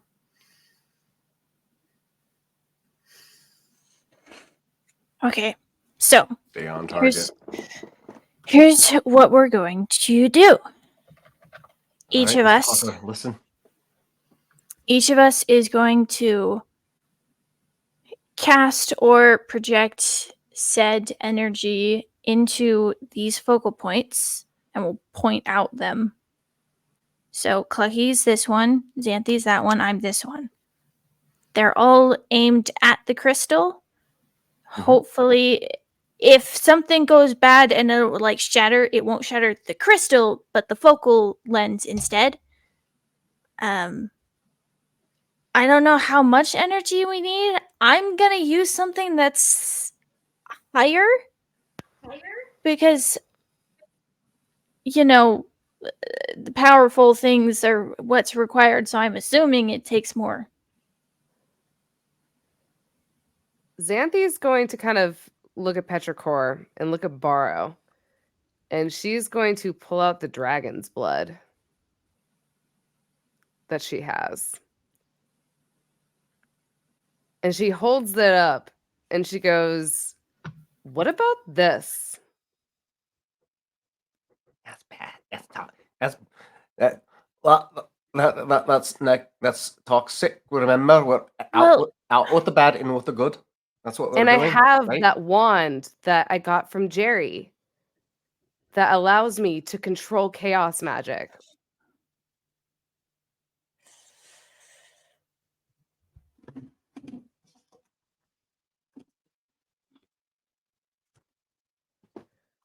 If I can use the dragon's blood and use that wand, maybe I could somehow be able to channel the right kind of energy into it. I completely forgot I had this. Are we sure that's what we want to be experimenting with right now? Shall we ask the spirits? She's going to turn to Goose. Goose, you sold me this wand. Uh-huh. What did you say that it did again? DM? Because it was something to do with controlling chaos magic. or like fey magic or something. magic or I'm something. gonna say that I did not use the word control at all. I have in Or my have, notes or have like more advantage. in my notes of lists of things I have in the bag of holding, is wand of wild magic. That's an appropriate description. Okay. Yes. And what else did you put, or was that just all you said? That was it. He didn't give us specifics on shit. Note taker. Whew. This is your fault if I don't have the notes. It's because you didn't give me anything to go off of. It's because Jerry wouldn't have told you everything, and also there's a very strong chance that Jerry doesn't know everything. Ooh. Xanthi's brows kind of furrow at Jerry. Answer! I wouldn't say control. It's a focus. You can use it to cast magic. You can do that. It has its own magic as well that you can try to use. I don't know if Xanthi. now's the time to be demoing something that we don't have any ideas about. It can do great. I'm not trying to sell you. We're beyond that. I'm just like being upfront with what I know. I've heard that it can do great things. You are no help, Goose. Listen, I'm not a mage. I'm a salesman. Just go sit in the corner. What corner? This I place don't is a even want to circle. I don't even want to look at your face right now. Just go away. Broken one. Let me say that real quick. No. Xanthi immediately does not withdraws. Let me see it as he's holding up his bag of bones. Let me see it. Morrow is also going to suggest, I think whatever it is that you need, Xanthi, you already have. I don't think we should be using other things. Well, I was going to ask the spirits if it was a good idea, but all right. Sometimes you just have to go on your gut, Clucky. The spirits are my gut. I'm just saying, based on my experience with what we did in the creation of the dial, we didn't use this kind of stuff. So it'll work without it. Hopefully. Did you use spirits last time? Clucky, you're a very special brand of magic. So... I can do magic? Kinda. Well... You know when you were talking to... Above the table, if need be for attuning to a magic item, Clucky qualifies as a spellcaster. He does. You know how you were talking to Riley over the earpieces, and you said that sometimes you can see through your spirits for like a mile? Aye. That's magic. I'm like you fuckers. All right. Cool. I always wanted to do magic. I didn't know that. You have been. That's so awesome. All right. Okay. You hear that, Mr. Clucker? From as close of a corner as you can get with his face buried in it, you just hear a muffled, "The chicken can do fucking magic." Unlike you. Unlike you. Fucking grasp. Petrichor, no. Petrichor will. Petrichor will just lead, kind of station Clucky and Xanthi focused on specific focuses and take the third point. Andre? I'm going to say that Barro's probably going to take either Goose or Soul with him to keep guard outside, because while he's very good at perceiving things, fog is not something that he can keep an eye on. No. So Yeah. As an artificer, do I get the sense that this contraption will actually work?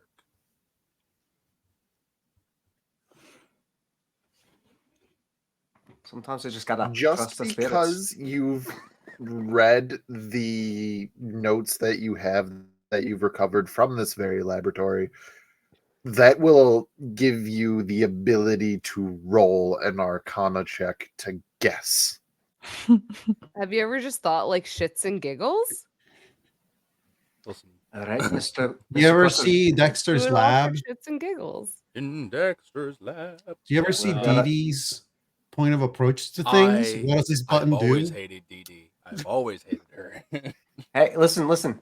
We are in a laboratory of a person whose initials are DD. What does You know this what? button do? Valid. It's all connected. Diana Diago is actually All Dee. coming together. Surprise. Oh yeah, it's all coming 13 plus together. 8 for 21 for a guess. 21. She has a younger brother named Dexter. You can see it working. Like, you're not saying it's going to work. You're not saying that it definitely won't. But Don't you rain can on see it Clucky's working. parade. Based, Clucky is so excited right now. based on the powers that I've seen displayed from those gathered already, do I get the sense that there is enough power to power this contraption to power the crystal?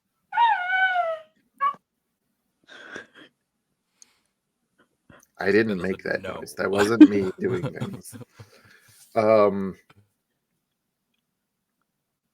For this, I'm going to say you have no frame of reference other than what you've been told of what has.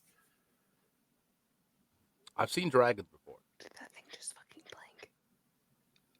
blink? Oh my god. We're never gonna end this session if we just keep adding stuff between I the lights have to keep the effects mic and off everything. because it's completely randomized. I have no control over it. Oh, that is so adorable. Oh my god. What? Anyway, Yes, I I've thought I seen was tripping for a dragons minute. before in the Feywild. Do I get the sense that we're able to channel that same level of power? Granted, didn't see the. I other will say so you far. have not seen a dragon of Zazima's caliber. That tracks. If you have encountered dragons, you have not encountered a dragon like Zazima. Dragons bringing people back from the dead? Not a thing. That's news. It's every Tuesday. Mr. Cluckers, we're going to focus our spiritual energy into that spot right there. What color is that, by the way? I would die for Mr. Cluckers. What color? Actually, I don't think he'll be able to see color either, but, you know, it's okay. Okay. We're going for the So- dark spot. Run me through this plan, top to bottom, one more time, and everybody's part in it. Okay. So, crystal goes in contraption. There are 3 points of focuses that will point towards the crystal. Each person at a focus will cast and or put energy into said focus into the crystal. Of what magic and or ability is being put into the focus is entirely up to the person. This is gonna be like Captain Meanwhile, Planet. All the Baro rings is actually just combined. performing like some sort of ritualistic, like kind of like the orcs outside of Helm's Deep, just doing Gron, this, just Gron. using it for both his perception and also moral support. So the 3 people who will be partaking in this are Petrichor, Xanthi, and Clucky? And Mr. Cluckers. And Al. Soul. And Baro. Oh, Soul. Soul be on standby. Ready. Technically, yeah. Soul he's a caster too, so technically speaking, Soul could easily participate. I just don't. he's gonna be standing by to see if the balance of power is enough, and if not, cast branding smite on. Yeah. the other Borrow would have a goose with him outside, just keeping an eye on the fog while Borrow keeps an eye on everything else that it doesn't need to be seen. Hopefully, Barrow doesn't keep an eye on anything. That'd be a bad idea.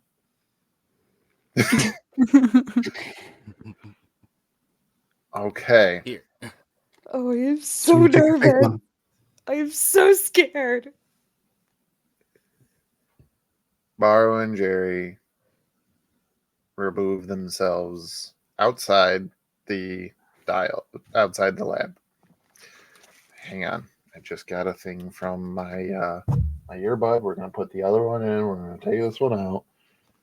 Make Okay. sure that I don't lose sound while this shit happens. Yes. Need to hear your screams. I was not expecting this whole thing to go in this direction, but here we are. About to My say bad. kumbaya to each other. It's not just your bad, fucking Matt too. Xanthi, Kumbaya. Petrichor, and Clucky. Aye.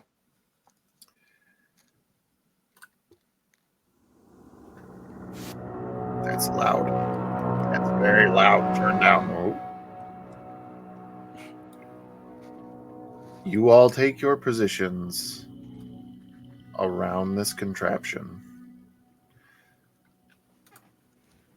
You are, for lack of a better term, counting down, taking this moment to prepare yourselves to force your magics into this focus and thereby into the crystal that charges the dimensional dial. You all coordinate with each other. You take this moment and, assuming Petrichor is going to be leading this, they, for lack of a better term, count you all down 100% they do.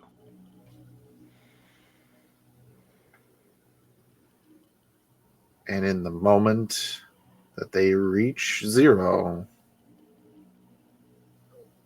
the three of you use your magical abilities in each your own way. I need to know what exactly everybody is doing, and I will begin with Xanthi. Xanthi is going to take a deep breath in as her wings expand and she feels the electricity just like form in her chest as she opens her mouth, and she is going to use her dragon's breath, taking anything and everything that she has been given, all the rage, the need to move this party forward is projecting from her maw into this crystal. And you just see sparks of lightning coming off of her wings, and she is just trying to give everything she can into this crystal. And this is you casting a spell? Yes. What spell are you casting? It would be my dragon's breath with my draconic transformation. Okay. You did cast that at the city gates, then you traveled for a while. Are you casting it again? Because it has a duration of 1 minute. I will go ahead and use my sorcery points and Sorcery points. yeah, Okay. and be able to recast that. And This is a 7th level spell. yes, so I will be removing 7 sorcery points Seems from fair. Equivalent exchange. Giving it all. Equivalent exchange. Okay. And I will use my dragon breath for that. Clucky McCluckerson, Aye. what shall you be doing? Out of all of his abilities, there's one thing that he's relied on the most. That is his most powerful form of expression, his spirit shield. But in order to muster up that power, he has to enter himself into a rage, which he does, and stays focused on that crystalline focus point. And upon entering his rage, he commands the spirits via Mr. Cluckers in his arms to propel themselves forward into the crystalline focus, and you just see this torrent, a column of spectral chickens just forcing themselves in and pummeling themselves into this crystal, condensing into a small, almost like a spiritual beam, as they try and enter their energy into this focal point. Okay. You can do this, Mr. Cluckers. Stay focused.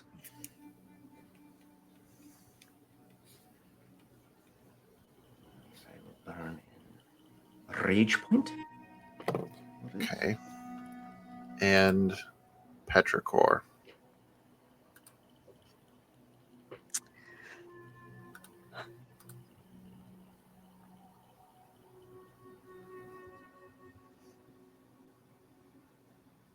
I guess I have a question.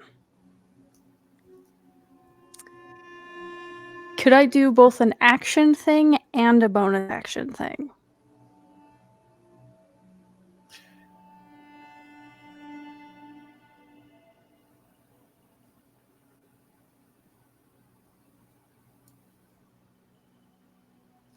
What would you like to do? Bonus action, cast a spell at 6th level. Action, divine intervention.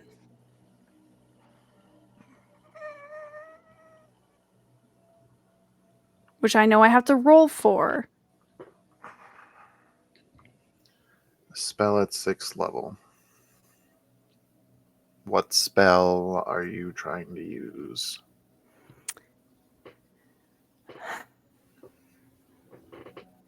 If we're keeping it a bonus action, it would be the energy that everyone normally sees when Petrichor conjures a spiritual weapon, but instead of focusing on creating a somewhat corporeal form, it's just into the focus.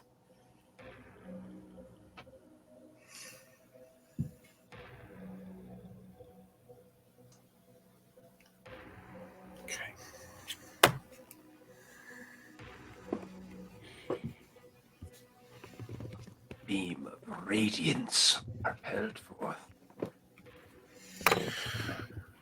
I ask this. The spells in question, spiritual weapon and draconic transformation, both have a duration of 1 minute that are being activated simultaneously. Will you be focusing on them for the duration?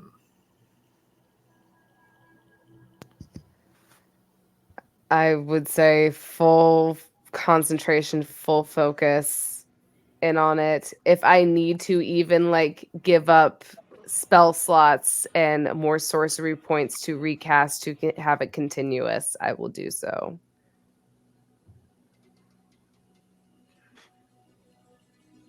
How long are you guys willing to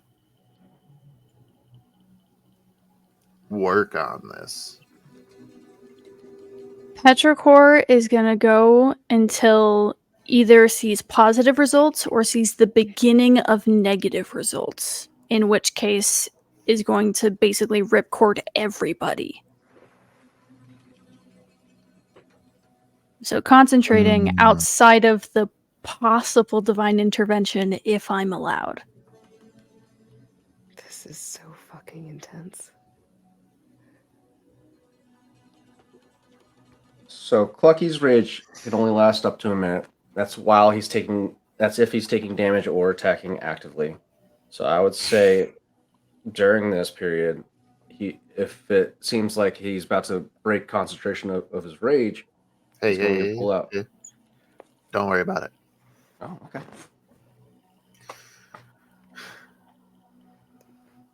We're going to say, for now, Petrichor, your watching trial period, 1 minute.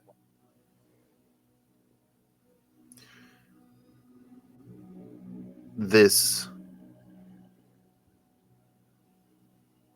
torrent of holy light expelling from Petrichor, this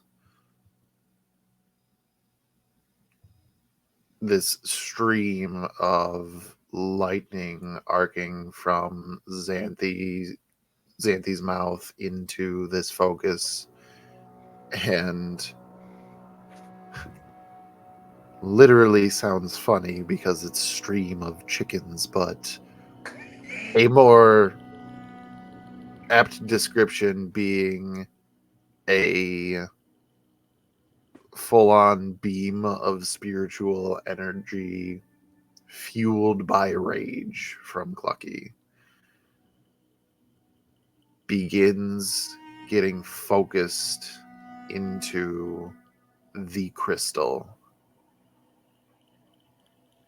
Before everybody does a thing, Petrichor, roll a d100.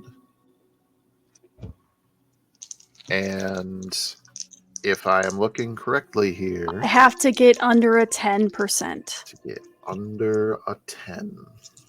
Mm-hmm. Gosh darn multi-classers. So nervous. Listen, it's I fine. feel like this is like the most.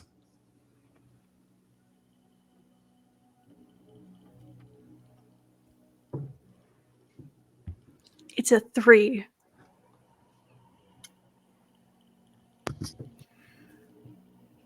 Given conversations, who are you asking for help?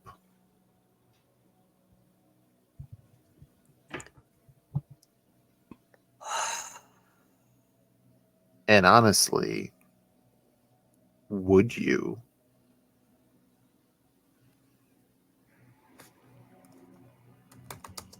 I think what happens is the words of the Raven Queen, I will help you if I can. But also whatever fleeting bits of memory of Ilmater flutter in as well. And it's less of a direct to one or the other and more of a, not necessarily a plea, but just an outward invitation for help, no matter which one it comes from.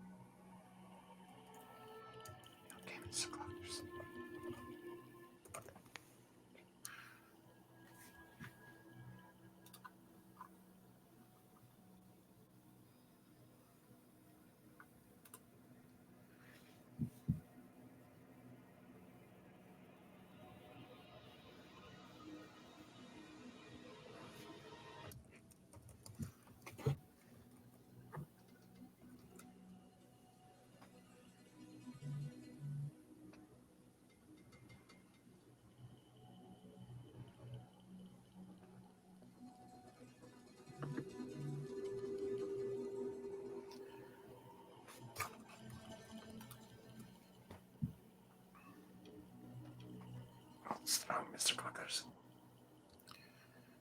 This is so intense. As you all focus your arcane or divine abilities into this crystal,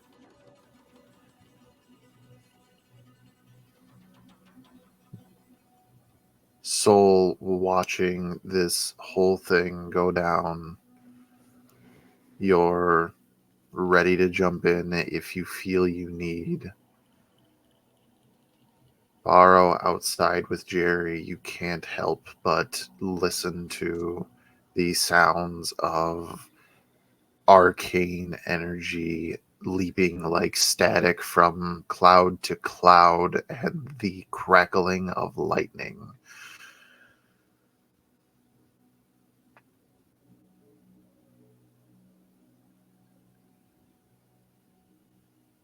And in this grand ritual designed by Petrichor in hopes of charging the crystal,